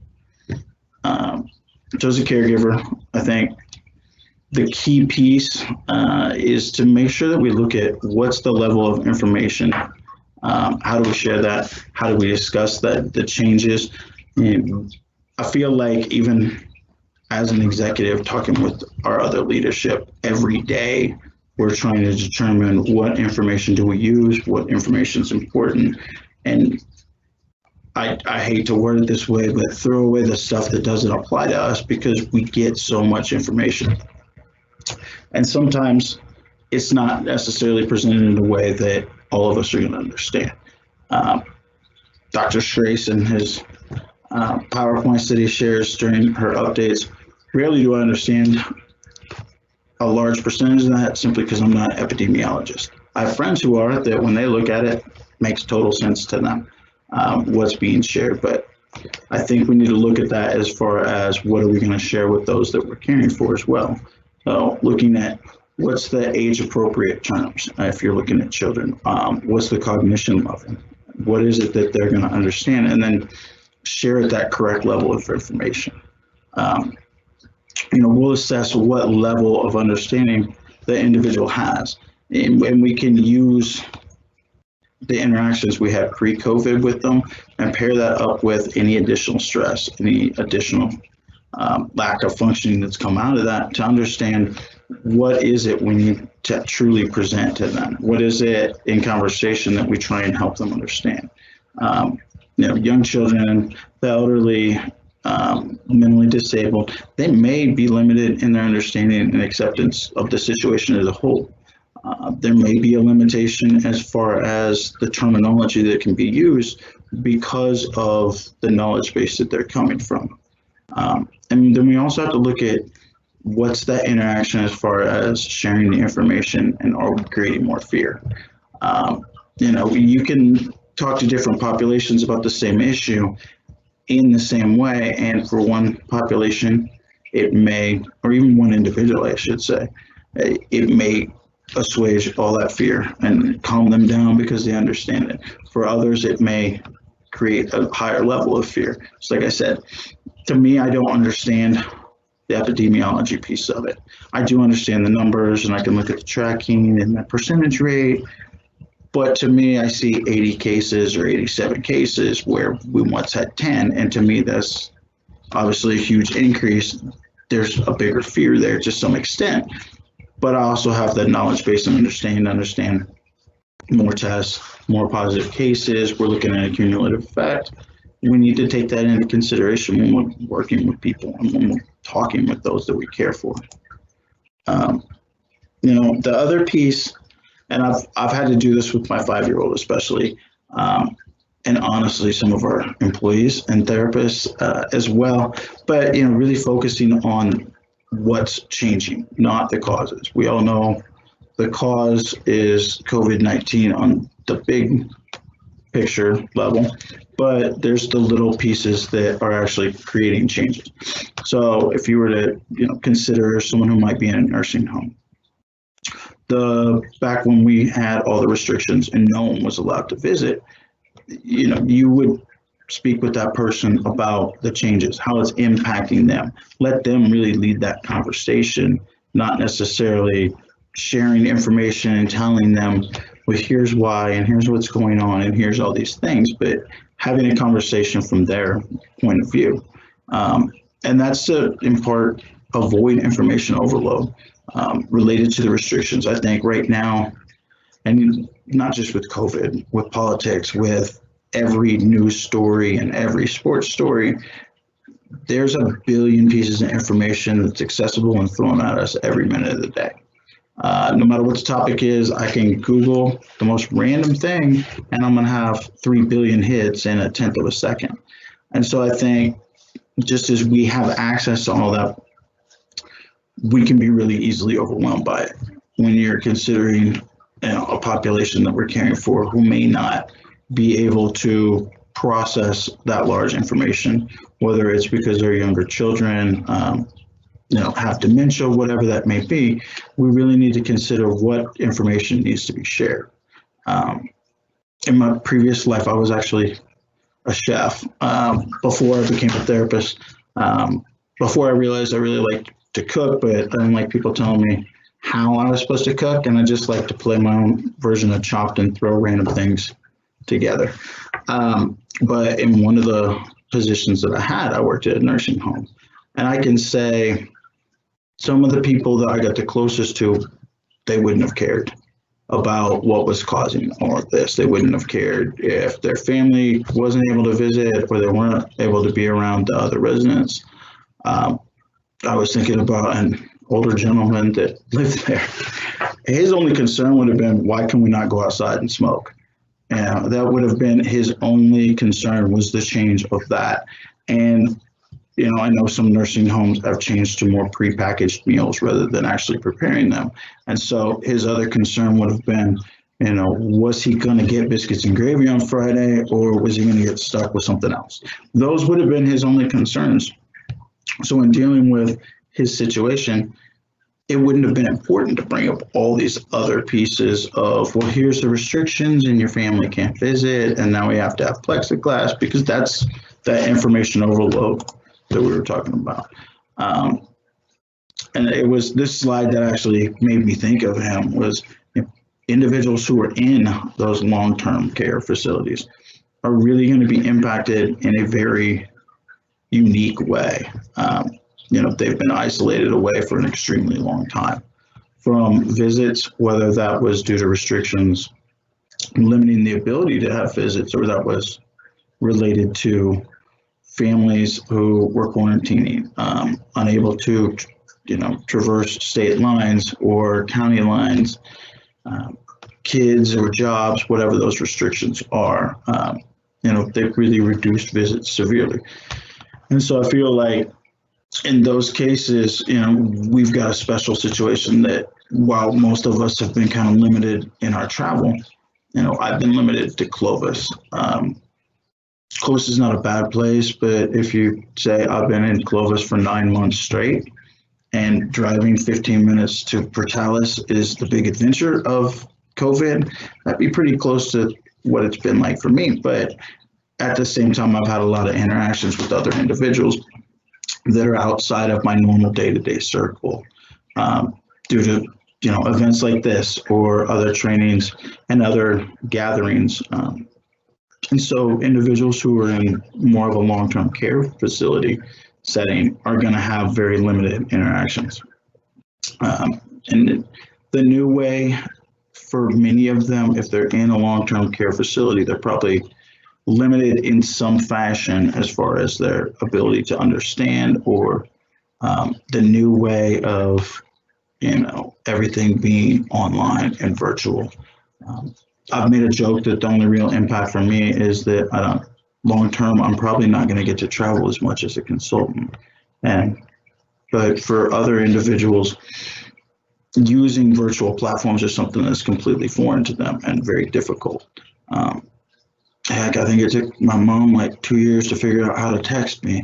And now I kind of wish I had never showed her, but that's just one of those things, And so for her, this has been a very interesting experience, to go to all virtual. Now, she lives back in Kansas, and obviously we live here, so we've been doing the virtual thing for a while, but a lot of people haven't. They've had those in-person visits.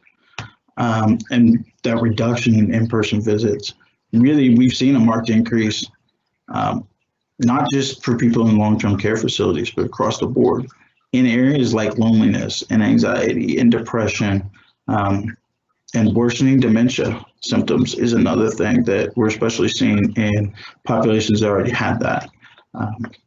Good example, my wife, her grandmother lives in a nursing home in California. There's no family really close as far as children, but there's a lot of grandchildren that are in that area.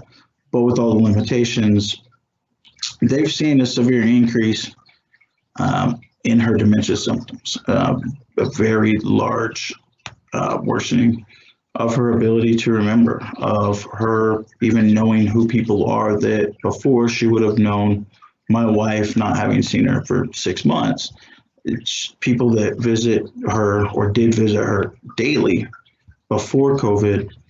She doesn't have really a reference of who they are until longer into the visit when she's able to remember who they are.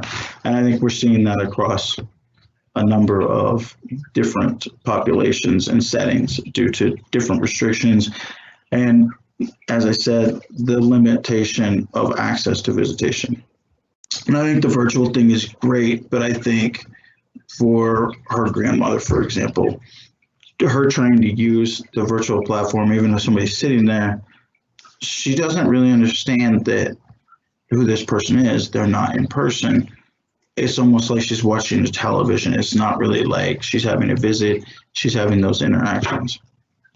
And I think that even for those individuals who do understand what's going on and that it's a virtual visit and it's the best we can do in this situation, we've seen a very large disconnect for people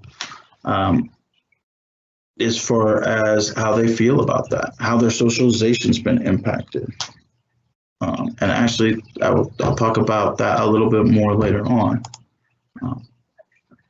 So as I said, I think we really need to look at children as well, simply because most of us fill multiple roles. And even if we're not parents or we're not parents of young children, we most likely know people who are the employees, the other staff that we work with, those who work for us. Many of them, or at least some of them, most likely have young children, meaning school age children, not necessarily toddlers. But I think we need to be aware of what their special struggle is as well, and what the impact of all this has been on children. So the impact, I think, for young children is a little bit different than it is for older children. And I can say that this is something I've been really worried about since the beginning, since back at spring break, because like I said, I have a 5-year-old. She's an only child. She does not have a huge amount of socialization outside of school, other than church. And when church and school were limited, she essentially didn't see another kid outside a couple of times, maybe at the park, for about 6 months, I think. And so that socialization piece was lacking. Young children are learning how to socialize, and most of those interactions, if they're an only child, are going to be in situations like school or church. And so we've seen a large impact on younger age children related to the development of attachment, related to their ability to socialize with other children.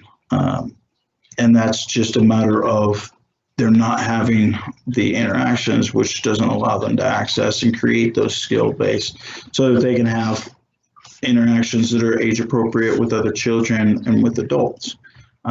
Learning has been impacted, and I would say that that's across the board. Looking at a large amount of research, not just for like school age children as far as grade school age, but looking at teenagers.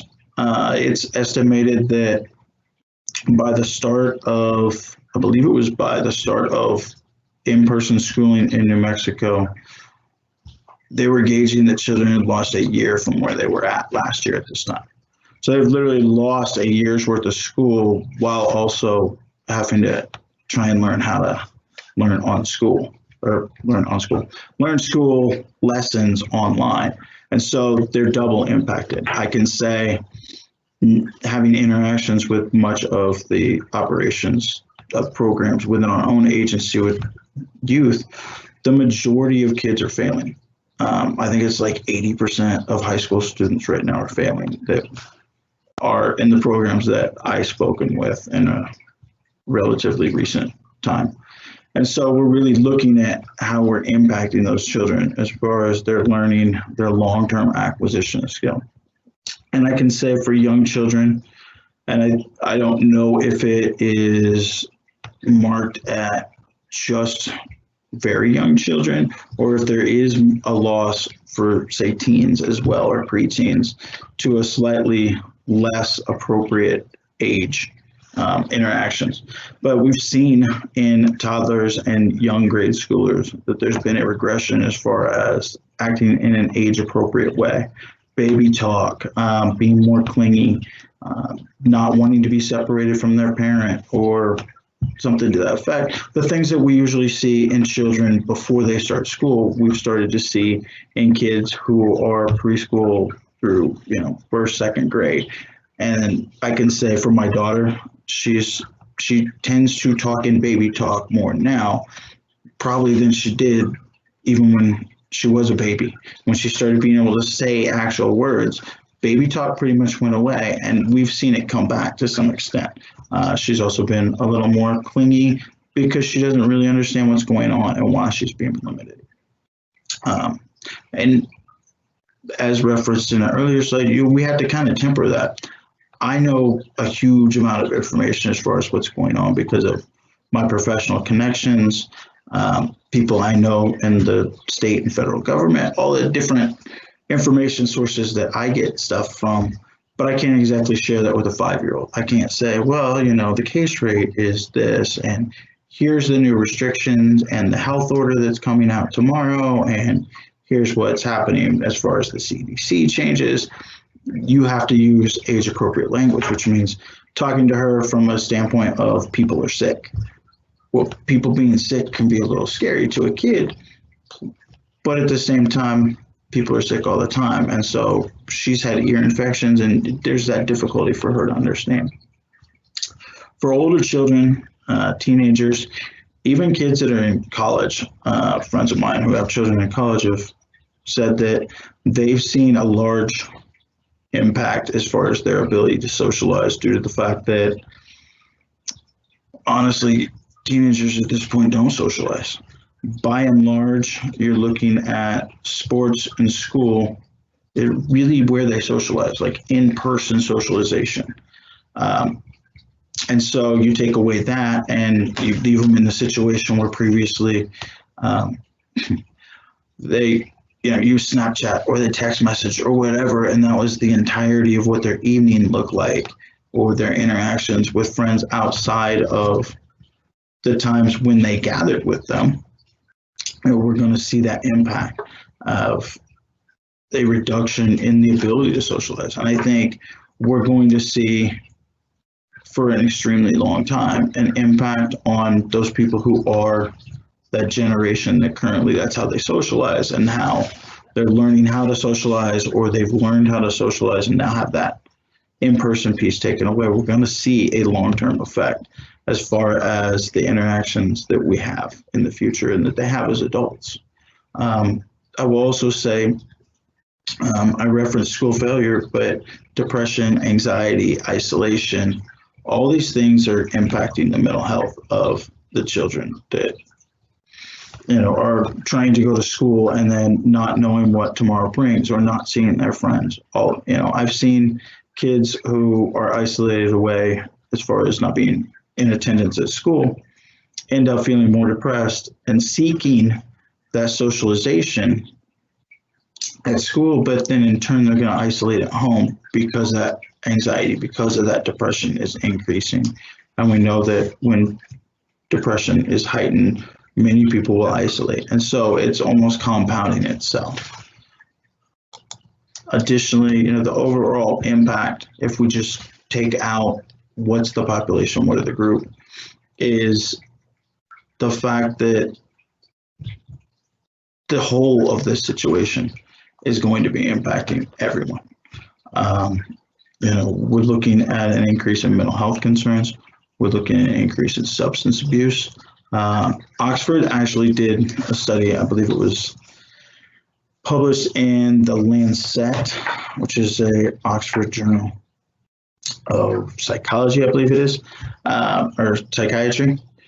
Their study showed that by July, which is when the study was originally published, that those people who had been diagnosed with COVID were twice as likely, with 1 in 5 versus 1 in 10, to receive a first-time psychiatric diagnosis within 90 days of that diagnosis of COVID.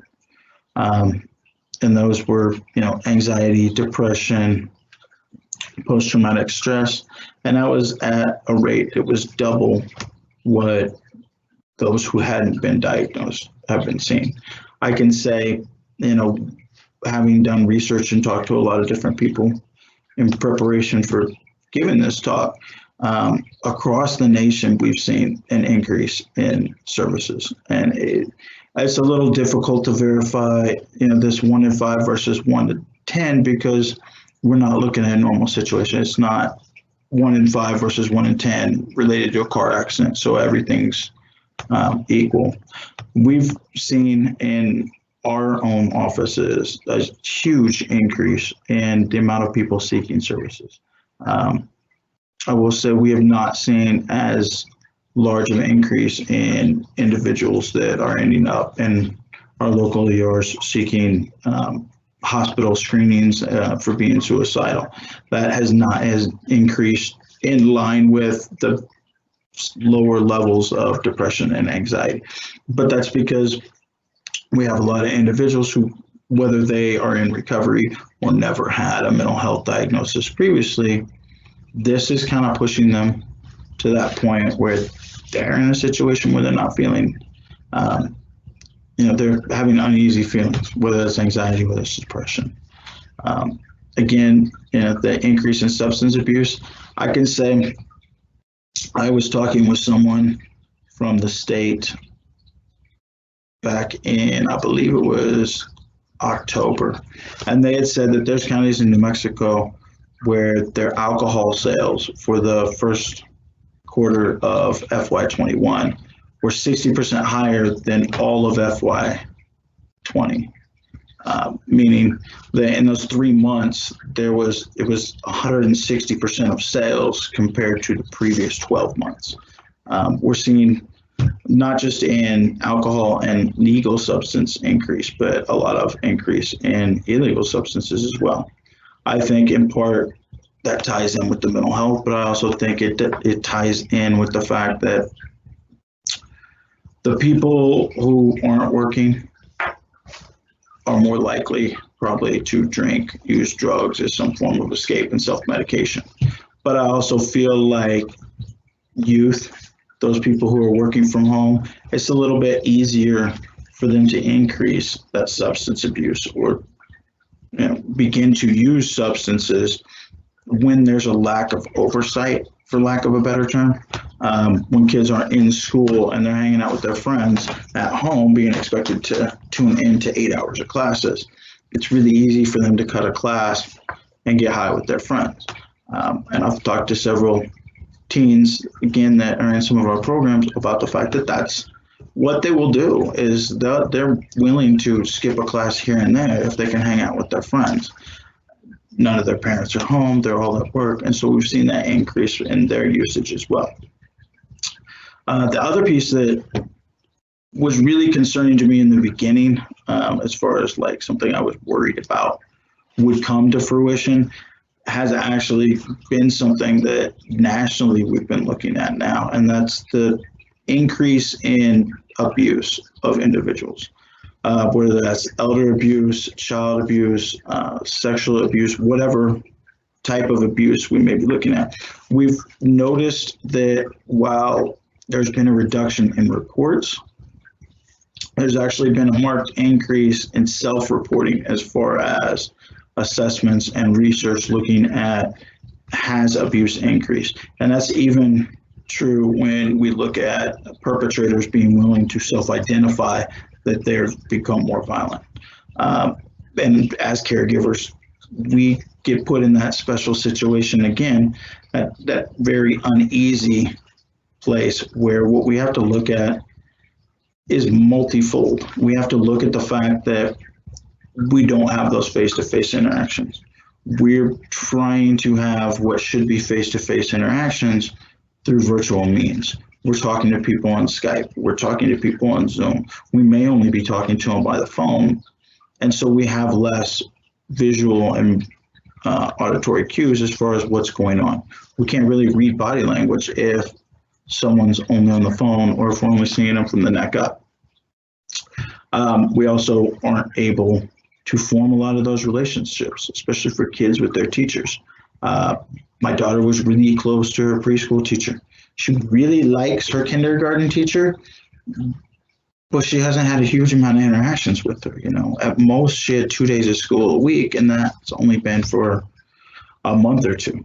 The rest of it's all been online. And so there's been a very big difference in that ability to connect, and therefore the ability, if something was going on with a kid in their class, it would be far less likely they would feel that connection to open up and share that abuse had occurred. And so I think as professionals, as caregivers, and just as individuals who care about other people, we really have to be that much more active in participating and looking for those cues, no matter how small, and then investigating what's going on, just to ensure that the population that we're trying to serve and care for is protected, even in these times where it's that much more difficult for us to protect them.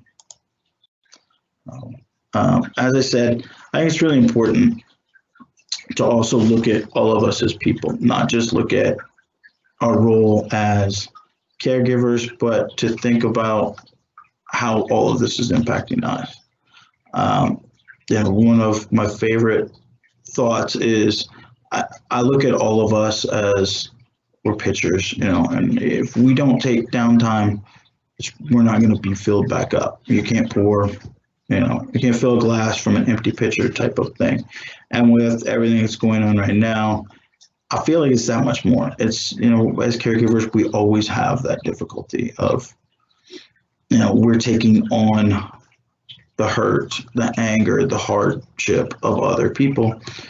But right now we have that even that much more because we have our own stress in our normal lives, not just in our work lives, not just in our caregiver situation, but we're impacted by the restrictions by COVID as well. And again, I'm big on quotes. Everything I do always ends up with quotes in it. So if you can't change your fate, change your attitude. We can't change what's going on. We don't have the power. We don't get to write the rules. We don't get to be the ones necessarily who are able to completely eradicate COVID-19, but we can change how we view what we're being put through.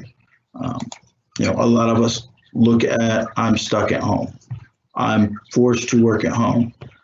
I would love to work at home, but having a little person running around, I worked at home for a week, and every single meeting I was in, which is probably about 30 a week, my daughter came out there and gave me a hug during it. So while she's really cute, it's not the most professional thing to be like, oh, hi. So, but beyond that, I would love to work at home. I think we need to shift that perspective of, how is it that we're viewing what's going on? The change, I can say we need to look at the positive. I am not the biggest fan of virtual world. I've done virtual trainings and virtual interactions for probably a decade, but there was also about 18 months or so where I was in 13 states and 9 different countries. I literally traveled around the world, and I don't see that going back to being that. And I say that to mean we've found that virtual works really well. In our agency, what we found, having our therapists at home, allowing people to have appointments from home, some of them telephone, some televideo, is we serve a really, really big area. We serve 12,000 square miles. We also have some exceedingly rural areas. Harding County's got, I believe it's around 600 people in an area that's about 2,400 square miles. That's a really long drive for them to get to one of our offices for a lot of those individuals. And so we've found there is some advantages to this long term. And so shifting that perspective, I think, is a really important piece. So I put it on this because I kind of want to glaze over this, which is the normal stress reactions. I think we've all come to understand that these are going on. I will say one item that's on here is the irritability and outbursts. I don't know that they're frequent anymore, but really that ties into the reason I kind of want to skip over this a little quicker, which is the next slide, which something that in a conversation probably back in April that I had, what myself and another friend of mine who works for my consulting firm realized was we're experiencing grief. And we're experiencing grief in a very unique way that as caregivers, especially, it's a unique situation most of us wouldn't necessarily understand that those we work with are going through. So the stages of grief are not about a loss as far as accepting somebody else's death. They were originally actually designed in connection with being able to accept my own impending death. I believe it was cancer patients and terminal patients that were worked with during that research. The current situation, we're dealing with our own loss. Our grief is not necessarily related to our death. Obviously, some people, it is when it comes to COVID, but we're dealing with the loss of what our life was. Here we are, 9 months in to from where the early restrictions started, dealing with something we thought was going to last for 2 or 3 weeks. We still don't see an end. I was talking to our HR person today, and she said that she's heard from a lot of different news sources that the expectation is we're going to be on the healing side come this time next year. That's a very long time to deal with what we began by believing would be 2 or 3 weeks and not impact us a huge amount. The interesting thing is I had a conversation earlier this week with a buddy of mine, Steve, that I went to high school with. And we've been dealing with this grief for months. Everybody has, whether it's people who are receiving care, whether it's us as providers. No matter who you are, you've been dealing with the change and the loss and what your life was. The interesting thing is he and I both started talking and didn't really understand what we were feeling. I'm the guy that always wants to think I know what I'm feeling, but all I knew was I was feeling a little off. I was feeling a little antisocial, a little angry, and not really having a good time. And not being very accepting of things, just too easily annoyed. And it would come kind of in waves. And what I realized is we're dealing with a situation that's not that much different than when someone we care about dies.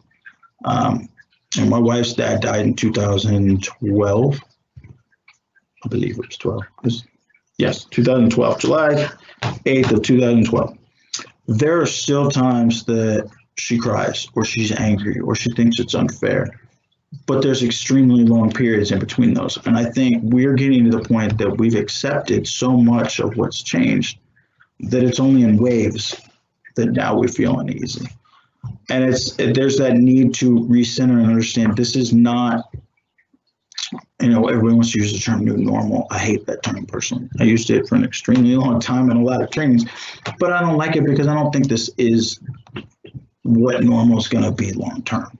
I'm hoping that we get to go back to real life after, all of this has been addressed.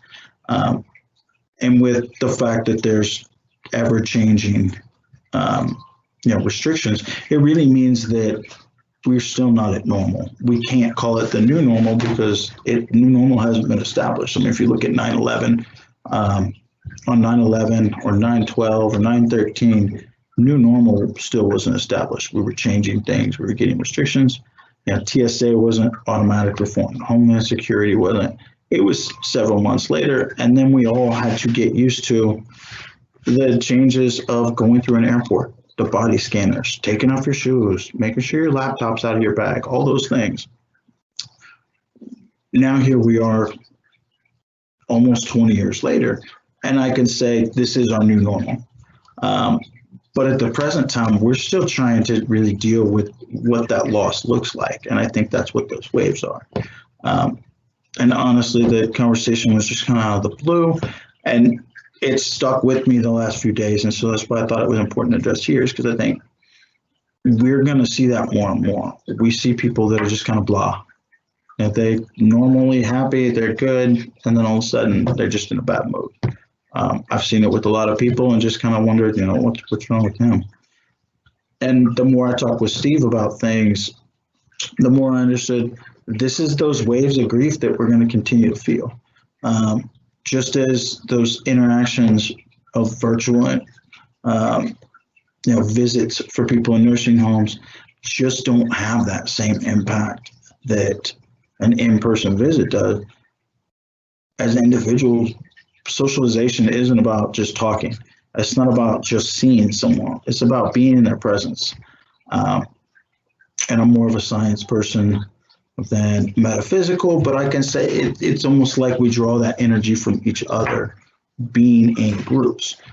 We feed off of that, and we're able to feel more accepted when we're in person versus doing some kind of a virtual online birthday party or online wedding or visitation even. So while there's a lot of benefits to that, I feel like there's a lot of drawbacks as well.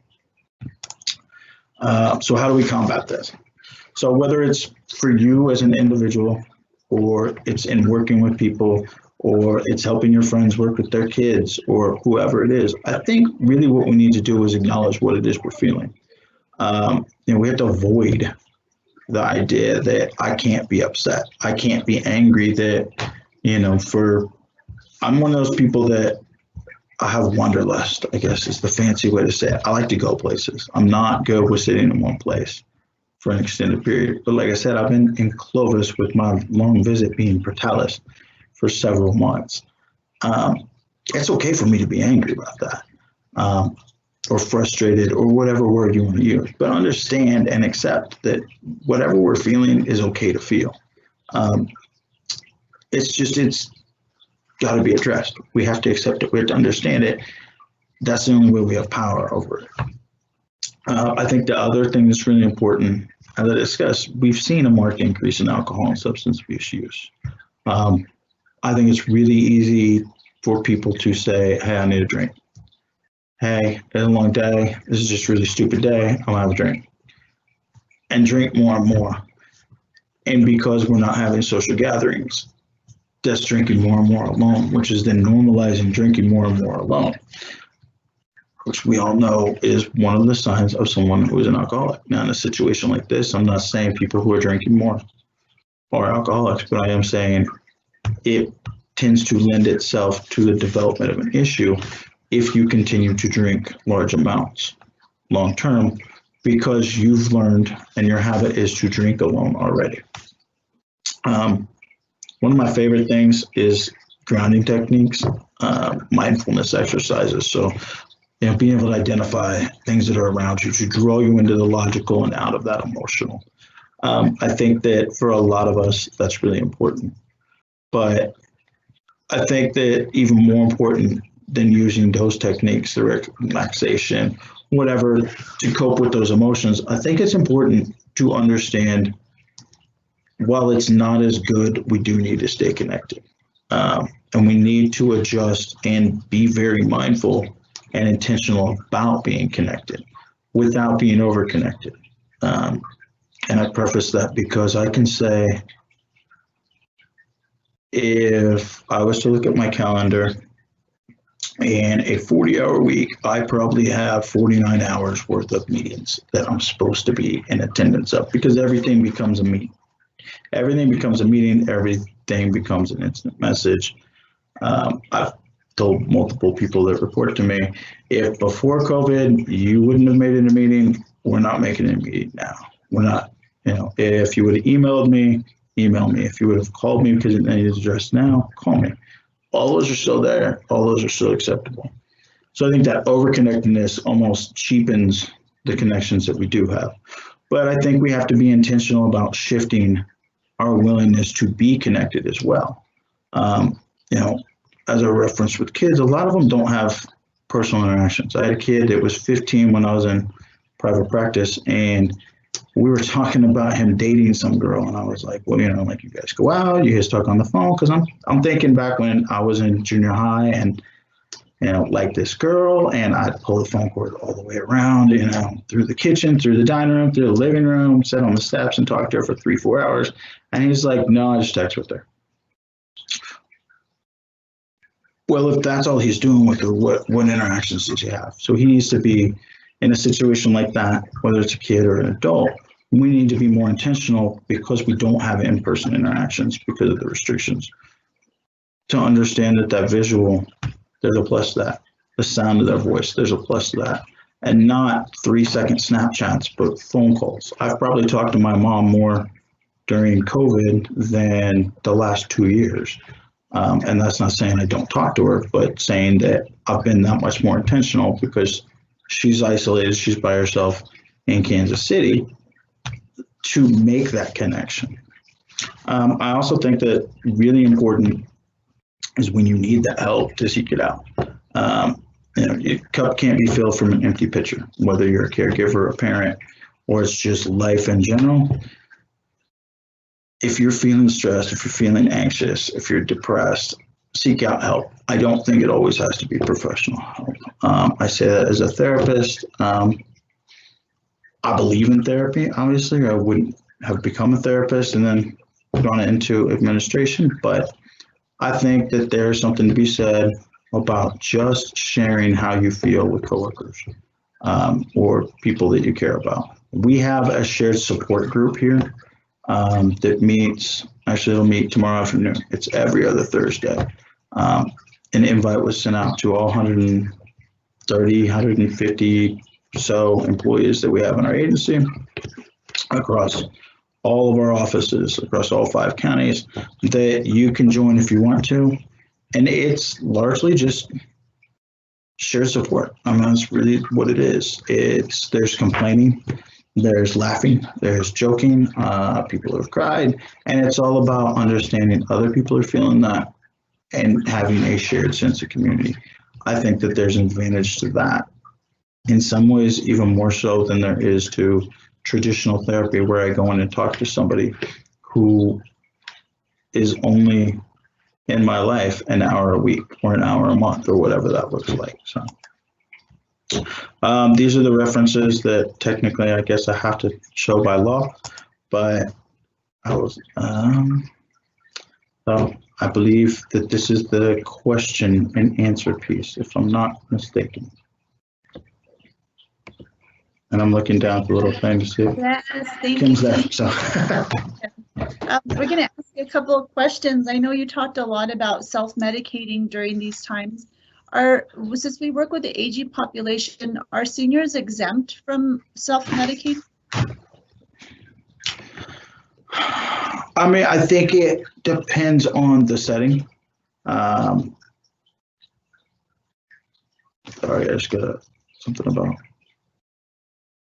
I apologize. Are you there? Yes, I'm here. Oh, okay. I just got a message that said poor quality and then it went away. I think it depends on the setting. I can say individuals who, let's say, are in a nursing home are obviously going to be a little more exempt from that because of the fact that they have individuals who can restrict that. I will also say, I think by and large, if they're outside that setting, that they're in no way exempt from that. You know, I think just like if you were 20 or 30, if you're 60 or 70, there's not a big difference in access to alcohol. And I don't think that becoming an alcoholic has an age limit either. I can say my father became an alcoholic at probably what it would have been like 2015. He was born in 47, so he was 68 was when he died. He became an alcoholic probably around 65. Didn't drink to excess before that. So I think we still have to worry about those same concerns with the elderly, especially, you know, I could say, you know, I referenced my mom. My mom is in Kansas City. My sister lives about half an hour south of her. And I'm here in New Mexico. Her sister probably lived half an hour away, and so she's isolated and alone. We may not see if there was an issue. I don't know that I've ever seen my mom drink, so I'm not really that worried on her case. But I don't think that anybody's exempt from that. I think it's literally a matter of access and history. So.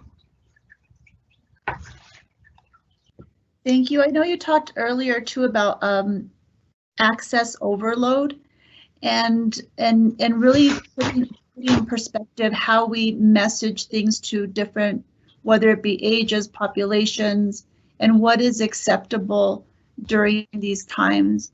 Is there any advice on how, we have seniors now? We had Wanda earlier in the chat, and the question and answer asked, say some of the seniors want to go back and play pool because they've this is their group and they've lived their life and they just want to be together. How do we kind of soften those messages in these types of scenarios and make it really I guess palpable to certain populations? Well, and I think it depends on the population, but I think in some settings, larger groups are almost allowable, I will say, or those kind of gatherings of, like you're saying, they wanted to go play pool, I believe is what you said. What's the harm in 3 or 4 people that are in a nursing home that don't leave a nursing home getting together? I think that explaining to them, if you're talking about that information overload, I apologize, you broke up a little bit on what the question was, but if you're talking about access and information overload, I think sharing here's why we can't do it without overloading them with all the details. If you're talking about access and restrictions as far as what they're allowed to do, I think that it's a matter of finding ways to do different things. We're having our Thanksgiving get together Friday. When I say get together, it's 100% virtual, but we're playing bingo. I think in nursing homes you could still do like a virtual bingo. So I think it's a matter of finding those ways to do things. I don't know if that answered the question, because like I said, you broke up a little bit, but.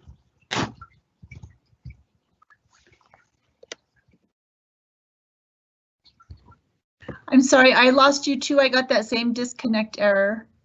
Oh, okay. Hi, Justin, this is Denise. Hey.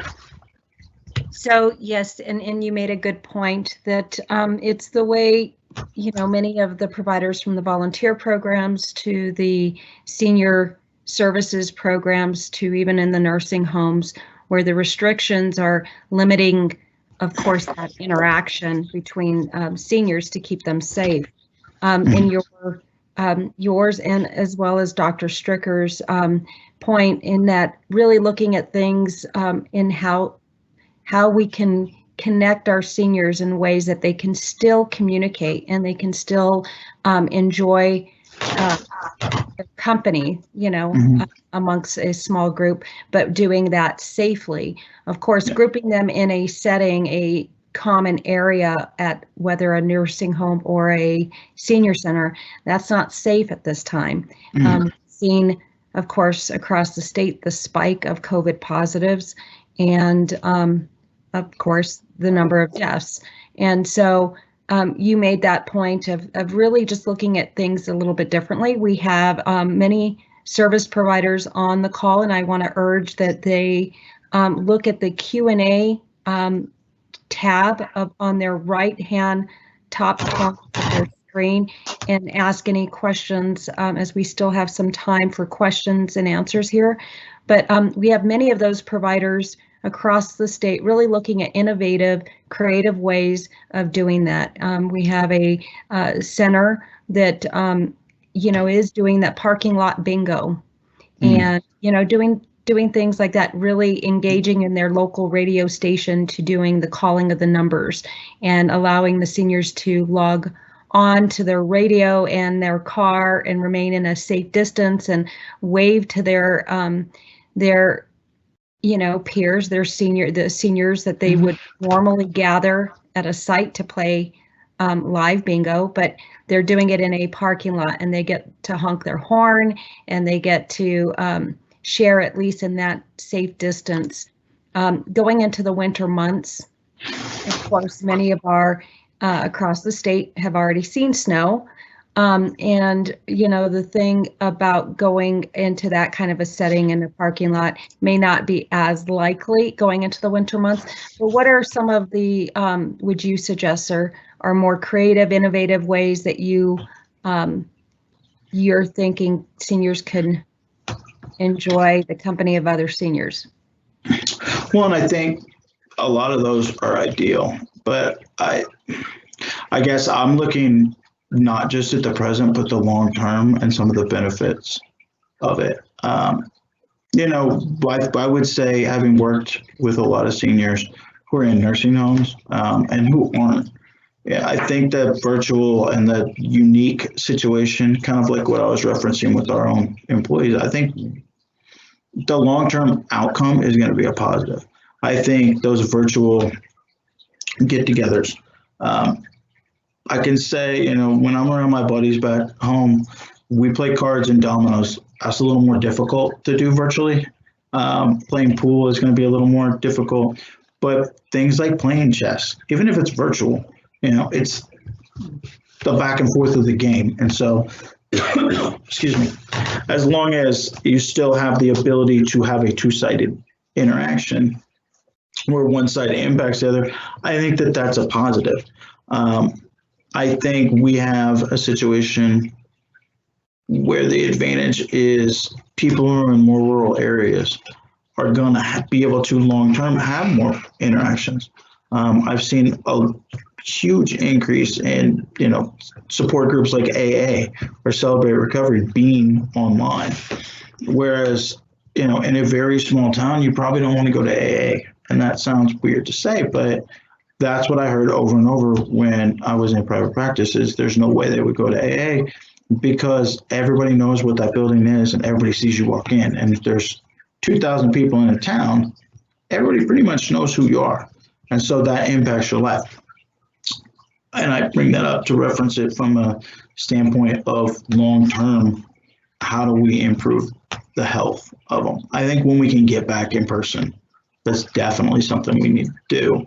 But I think for those individuals who are isolated, whether they're in a nursing home or they're in a very rural area and they don't drive, whatever that is, I think if we use what we learn now, we can actually improve the long-term mental health of many of our elderly and other populations where there is some of those restrictions. And I'll say, like, a good example would be Clovis. The closest inpatient hospital for us is Amarillo. I don't believe we can actually send anyone there right now due to everyone being diverted and the state lines and all that. And then the next closest is Roswell, where we're talking an hour and a half. People who got sent to either of those hospitals or even to Albuquerque during COVID probably got more visits than any patient prior to COVID because they were able to have virtual visits. And I think that's another one of those where we have to learn how to use it. We have to learn how to use what's going on to our advantage. So. I know earlier in your talk, you talked about maybe a parent who has small children, but also taking care of their parent who maybe they can't access right now or they do have access to.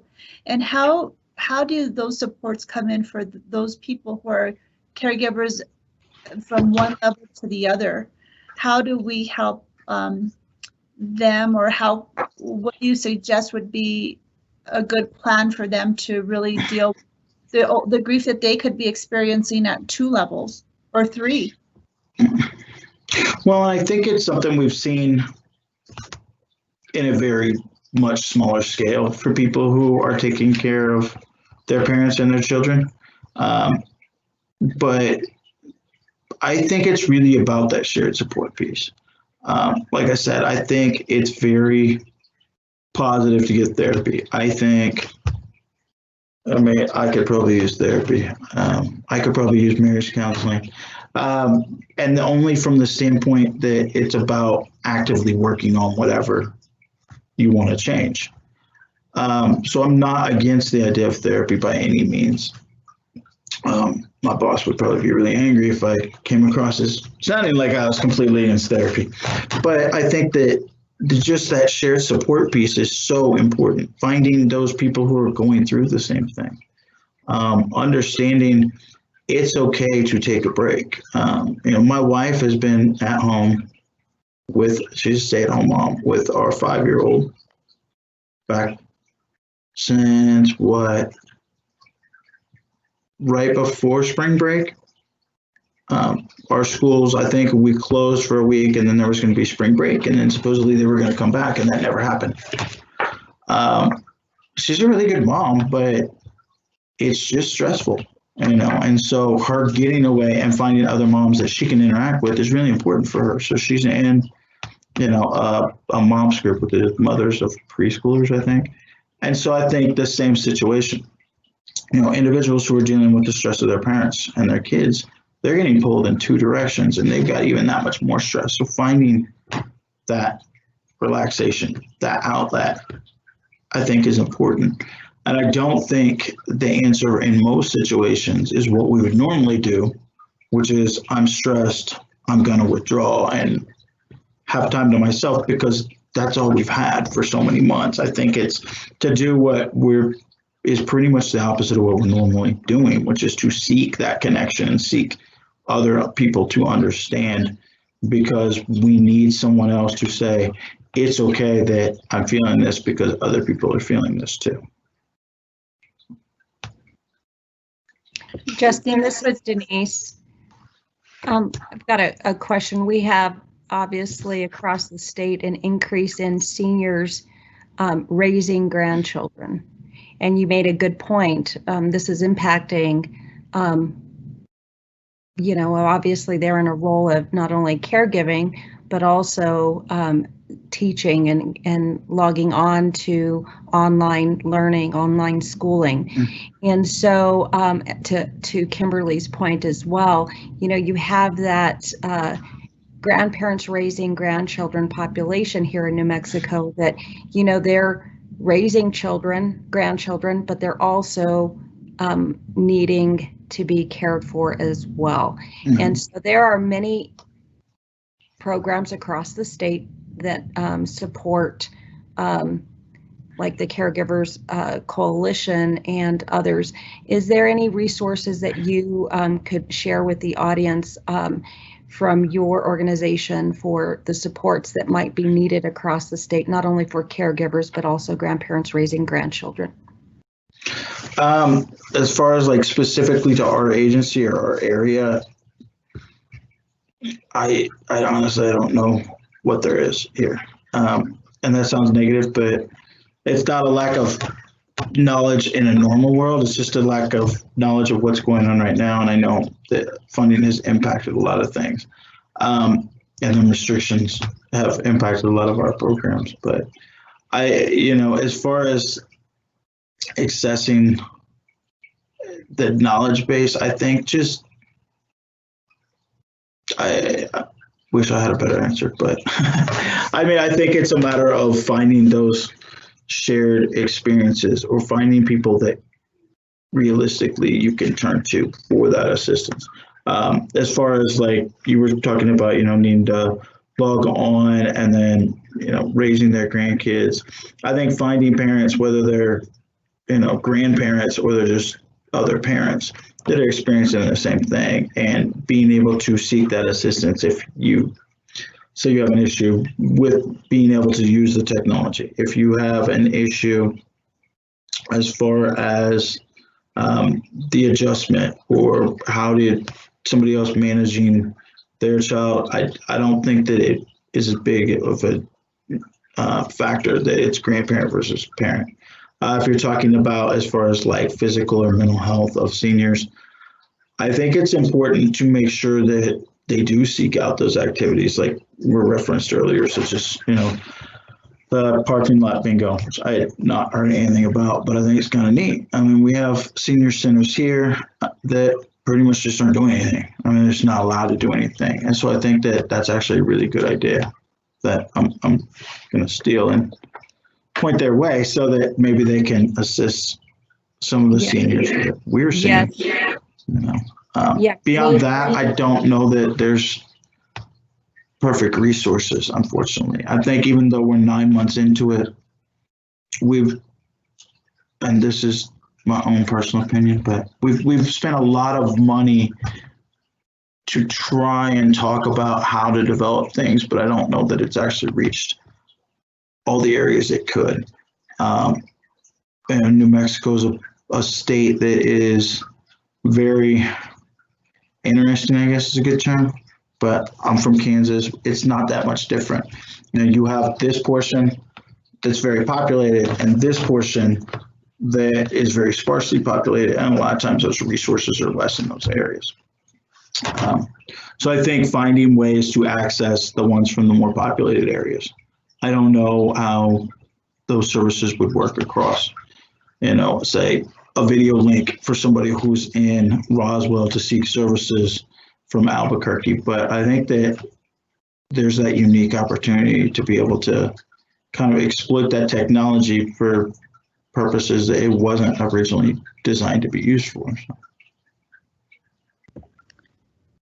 Thank you, Justin. We have a question in the chat. I hope I relay this message appropriately. It says, what would we be aware of what should we be aware of if we see when a significant lifetime event like death of a spouse or traumatic divorce occurred within 6 months or so of COVID? So basically, if somebody has experienced a divorce or death during COVID, are there any signs that we should be aware of that are really life-changing events in themselves? Cool.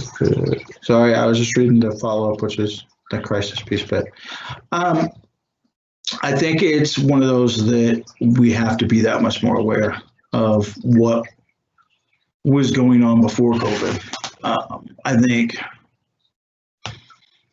and we're 6 months, almost 8 months actually, wow, into COVID at this point.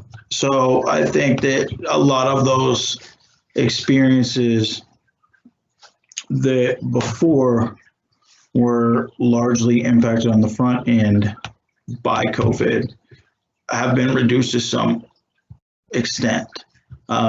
Those first 2-3 weeks, even, month or two, we were all kind of in that uneasy, like what I was talking about with the grief piece. I think we were all experiencing in the beginning. We've all kind of become a little, I don't want to use the word complacent, but we've all just kind of accepted that's what's going on, and now it's more waves. I think that speaks to this situation. Someone who had the death of a spouse, or a traumatic divorce, death of a child, whatever it might be. The current situation, at 2 months, most companies hadn't gone out of business. So we're probably looking at individuals who are in that situation who now have lost their job. We're also looking at people who, when I went through my divorce from my first wife, I was very focused on getting out and being around other people. People who go through a traumatic divorce, that's what they need. This is a situation where they can't really get that. So I think that some of those waves that I was talking about when it relates to grief, we're going to see those popping up. I think we need to be that much more aware for those people. I think we have to be that intentional communication, kind of like what I was discussing in the other areas, is being intentional about reaching out to those people. We're looking at compound grief. We're looking at, re-traumatization over and over and over because,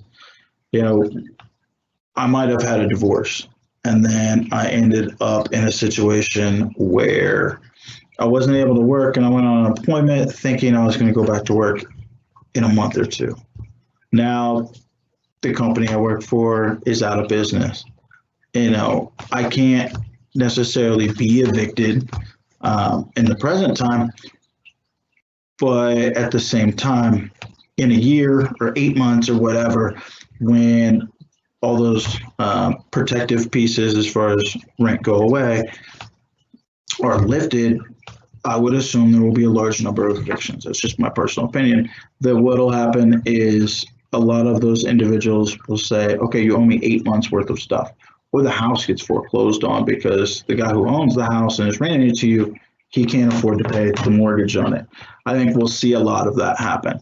And people being aware of that is just compounding that grief. So I think being intentional and looking out for those friends. If you know that something to that magnitude happened before, continuing to check in on them.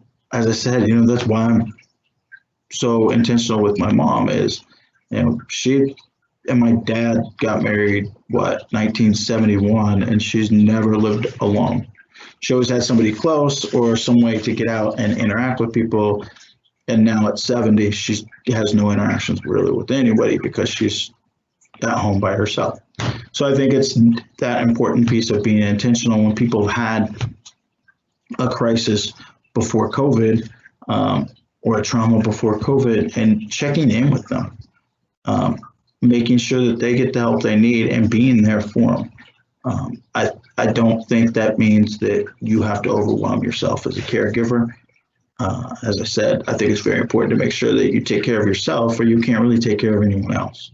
But I think it's important to make sure that we acknowledge that there were crises that were before COVID happened. There was crisis.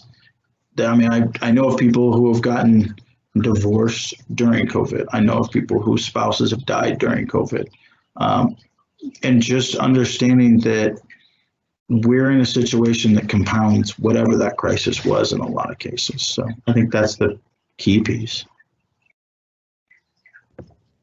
That's some food for thought, compounding situations and moving forward and looking towards that to maybe helping in our community with those compounded pieces. Another thing you mentioned earlier was seeing children retreat to that kind of baby phase.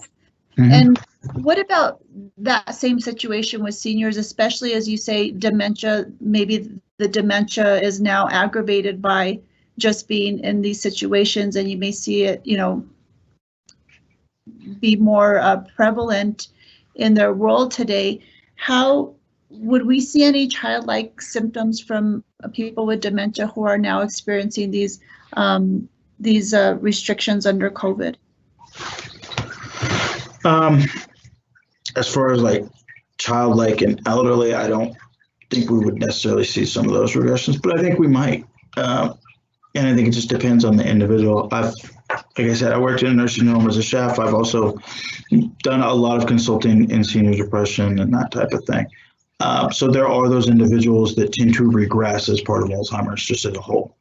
I think the bigger concern though is a regression as far as a worsening of symptoms.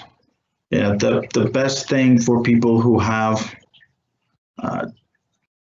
early onset Alzheimer's, dementia, even just us as individuals as a whole, to keep our memory working well and be able to recall not just short-term but long-term events is new experiences over and over. And I think that that's the piece that is really impacting those who are in long-term care facilities, is the fact that every day is pretty much the same. Again, having worked in a nursing home, every day is really not that much different, even in a non-COVID nursing home world, but there's different activities. You see different people, you have conversations. You know, if you are one of the lucky individuals, you have regular visits. I think in the current situation, pretty much all of that's gone, which is going to create a worsening situation. But I think that's where that unique stuff, such as virtual visits, comes in. I think it's about staff being intentional about their interactions with people, asking them questions. But I think that we will see some of that as far as worsening symptoms. But I think that we can combat it as well as caregivers, but it's just a little bit more difficult because we have such limited interactions. Great, thank you. We have a question, not a question, but a response in the chat saying Justin Friendship Center here in Clovis is doing the car bingo. So I'm not sure where the Friendship Center is, but just, you know, connect with Susan and she can tell you a little bit about their car bingo. I think we've featured that in the department. So I'm Googling it right now, actually. I saw that and I was like, hey, if I just pull out my phone, they'll wonder what I'm doing. So I'm glad you. So Denise. Hi, Justin. Hi. And you know, you've hit on many good points here, in that I just wanted to expand on that a little bit more, in that during these last 9 months, many of the community agencies in which some of these providers that are attending today are working out of have expanded maybe some of the services that they then offer to do online support stuff, support groups, support services for not only seniors, because many of our providers today are senior service providers, volunteer program providers, and we also have many audience members today, part of our employee outreach that we did. And so we have many of those that are caring for kids. Many of the providers themselves have staff members, in addition to putting the meals together at the center for the grab and go meals or the home delivered meals. Those staff members have children at home and are also, you know, doing double or triple duty with also having then loved ones, parents, who they are also caring for. And so my point was that, you know, during this time of change, the attendees as providers, as well as many community agencies across the state, are moving to doing more virtual support for seniors, but also for the general public, and which is why we chose to take this training, which was known as an annual Aging Network training, to more of a virtual conference. And so with you today and with Dr. Strickers, we were very specific on the topics we wanted to cover. A lot of course, the providers are dealing with a lot of exposure and direct COVID positives in their communities, and it's starting to weigh on all of them, as it is all of us, if we haven't been impacted directly with COVID. So that was my point, is that we're all having to look at things being innovative. And as Susan said, you know, when in her community there in Clovis, when they were looking at how could they still engage their seniors in activities that they enjoy, but yet keeping them safe. And this was many months ago. This was back in July and August that they were looking at, you know, what could be done. So in reaching out to their local radio station, they were able to put this together. And it's those innovative ways that we're talking about of maintaining connection and getting our kids connected too, right? You know, like you pointed out, caring for, you know, your wife caring for your child at home who's now distance learning, and just the support that she needs, but as well as your daughter, you said, right? Exactly. Yeah.